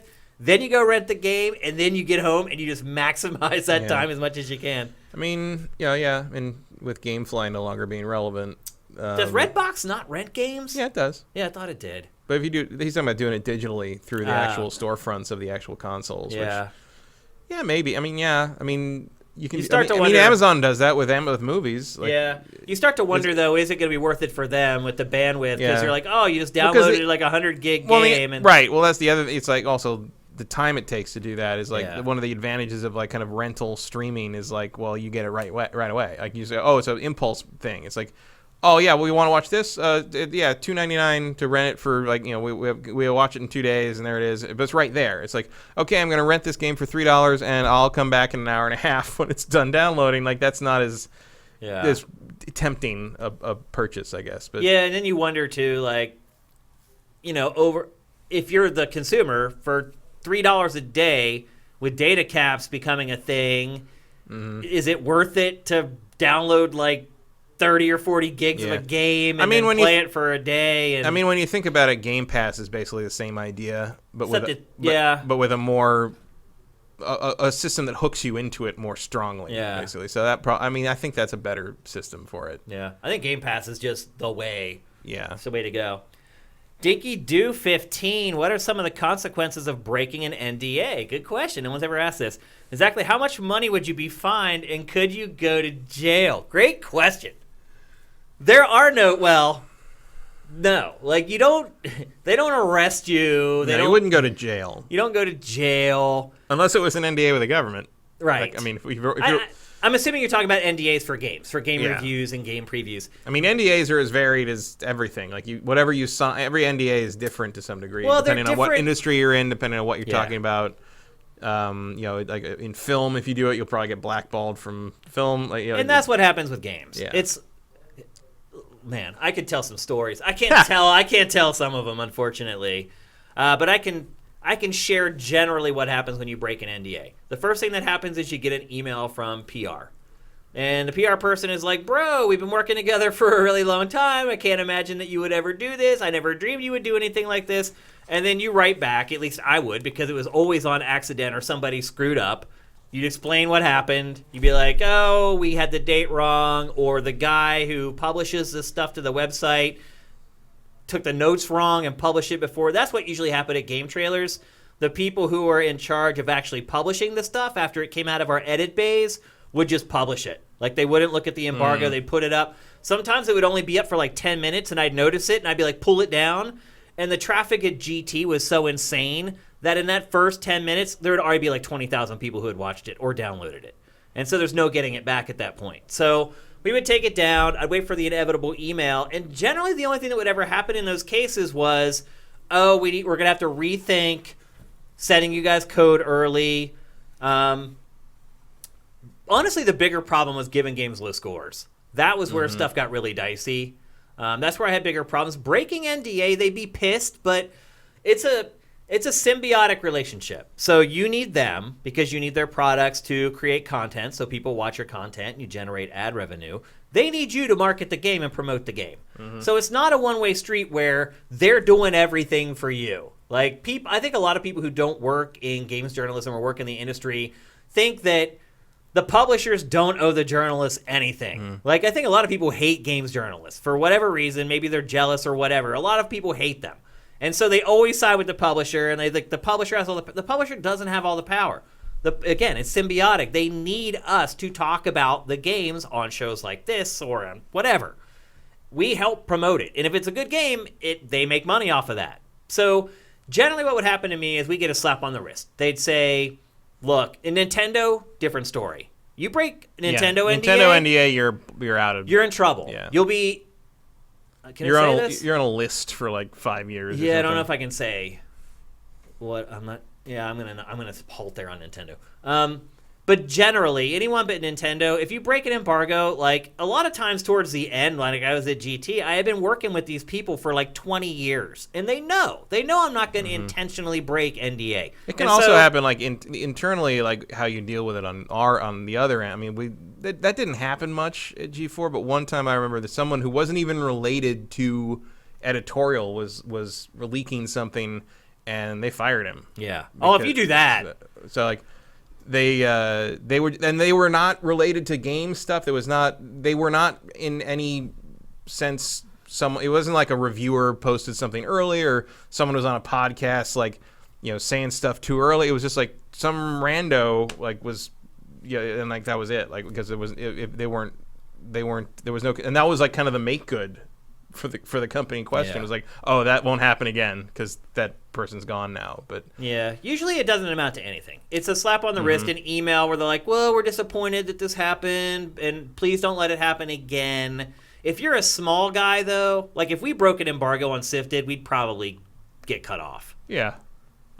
If you're a big outlet like IGN, GameSpot, Game Trailers, like any of the big three, Polygon, probably, you can get away with a lot. Like, It doesn't really happen that much. I mean, doesn't. Unless you want to be real. I mean, technically, people giving reactions of even just making sounds about reacting to the Death Stranding embargo could be a violation if they wanted to count it, but generally you're not going to get that nitpicky about it. Generally, the worst thing that will ever happen is you get cut off from code and events. They'll say, we're not sending you your review code, preview code, and we're not inviting you to our events anymore. And that's the worst thing that'll happen. They're never going to take legal action against you or sue you or your publication. I've never heard of that happening. It's never happened to us at any publication I worked at. It's usually, and again, you have relationships with these people. You've known them for 2 decades. Like, they know the people that are going to try to push the envelope and get away with crap, and they know the people who play by the rules and just do the best that they can. And if you're one of those people, if you make a mistake, they're like, I know that was an honest mistake. I know you. And so please, like, maybe sometimes they'll say, explain your process to me of how things get published, and you explain, like, where it fell through the cracks, and it'll be like, well, can you fix that? Can you make sure that that doesn't happen again? Because we're about to send you code for this, and the embargo for that is in 2 weeks, and we can't have this happen again. Nintendo, they'll blackball you. And I won't go into details on that. But first-party stuff, Microsoft, Sony, Nintendo, a little more serious than the other guys in general. Let's see. J. Reed Vic 7, and we can't answer too many more here. With next gen in mind, is it concerning that GTA 5 is still outselling brand new games and in the top 10 for 2019? For the mass audience, what is the demand for new going forward with evolving games with free content? It is alarming to me to see GTA 5 still in the top 10 or top 20. I mean, I don't know. GTA just has that. The name has just such catch. It is video games to a large Yeah, chunk but I of feel people. like when I see that, I feel like a lot of people aren't giving new games even a chance. Because I feel like if they were, they would be playing newer games instead of playing a game that's like 6 years old. I think most of those sales come from people buying a system. Yeah, it's like the first game they buy. Much. Yeah. But you're right. I mean, it is a changing landscape right now. But I think another thing, too, is the mass audience, ask them for 2 video game franchises. They're probably going to say Madden, GTA. Yep. There you go. And that's where it comes from. All right, one more. The one, Gio, what was the song playing at the start of the show? The theme song? The theme song? The GameFace theme? Do you mean the on your phone? Before? Oh, the background music before the show started. Oh, that was I've talked about him before. That was a DJ named Mark Farina, Farina. Go download any of his mixes right now. He's the best house DJ in the world. You won't regret it. Oh man, there's a lot more. Big Dave Lezard, thank you for subscribing via Twitch Prime, man. We appreciate it very, very much. I don't know if we have time to answer any more questions, though. We'll take one more. Mike's Q. And I'm going to answer Mike's Q's question because he did the... Please watch the countdown, by the way. Only for this. Mike's Q's voiceover in that countdown is freaking amazing. Like, amazing. I sent him the script, and he was leaving, like, the next day. And like, generally there's, like, back and forth between he and I. He'll upload his clips. I'll give him some tips, and then he'll re-record them. And he wrote me back right away. He read the script, and he's like, hey, would you be okay if I read this, and I'm not going to spoil it for people who haven't watched it yet, if I read it in this voice? Mm-hmm. And I was like, that's okay, but you have to nail it. Because if you don't, you won't be here to go back and forth. And he freaking nailed it. Like, he nailed it. It's making me, like, consider changing all of our countdowns to, like, this new style. So anyway, we're going to answer your question because you did a great job. Which way do you play? Why invert or normal, and why? Do you invert for both PC and controller? I don't invert. I just play default controls. I do invert. And why? Because it's correct. And but no, really, because like because the right stick is generally used as a camera control. Yeah. And if it's to look, and if I'm looking up, I tilt my head back. and I look up. So you look at the analog stick as a proxy for your As head. a head, pretty much. Yeah. Interesting. So, and I want to look down, I tilt forward. Like, that's just how it's also probably comes in part from playing so many flight simulators when I was growing up. I have problems But, going back and playing games with flight because you're right, their controls always default to invert.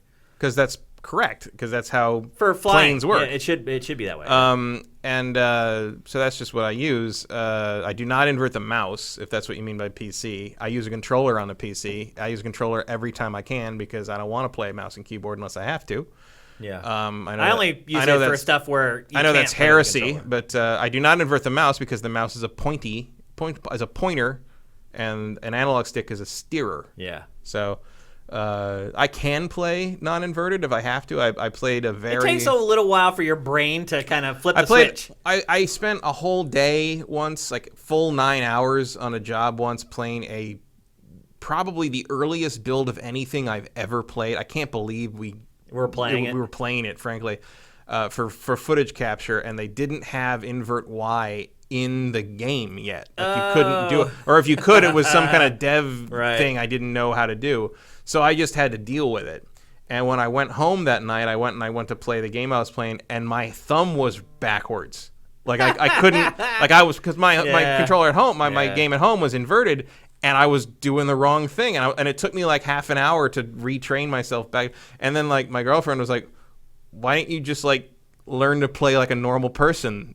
Then, like if you switch back, now. I was like, "Oh, well, it's way too late for that now." At a certain point, like you, I mean, it'd be like I couldn't play with it inverted now. No, way. it was like someone else's thumb was on my hand. Like I couldn't do that, so I went back to eventually I learned to go back to that. But that was a weird, because clearly you can learn one way or the other. Like, nine forced hours of playing something the opposite way, you'll learn it. You'll get there. Absolutely. But inverted always feels more natural to me. All right, so there you go. That's the end of the show. Thanks for tuning in, everybody on the stream. Chat has been great as usual. Great questions as always. Thanks to everybody who subscribed via Twitch Prime during the show. I really apologize if we miss calling any of you guys out on the show. The way it works is while Matt and I are talking, it starts chopping off parts of the chat, so we may have missed some of you guys, but we appreciate it very much. If you're watching the show on YouTube, please consider pledging to our Patreon at patreon.com/sifted. It would mean a lot. Even if you could just pledge $1 a month to our Patreon, it can make a huge difference. There's enough of you guys there that it could literally change our business. It's that simple. If you're listening on Apple Podcasts or Google Play, again, please visit our Patreon at patreon.com/sifted. And then we invite everybody to subscribe to our Twitch channel via Twitch Prime. It gives us a free $2.50 every single month, but you have to re-up it every month. So we'll be back next Tuesday, same time, same place. With another huge batch of games. We'll have Luigi's Mansion 3, a bunch of maybe Death Stranding on next week's show. We'll see. That'd be pretty early. We'll see how it goes. But we should have another big episode for you guys next week for 189. Until then, take care of yourself and have a great Halloween. GameFace is up and out.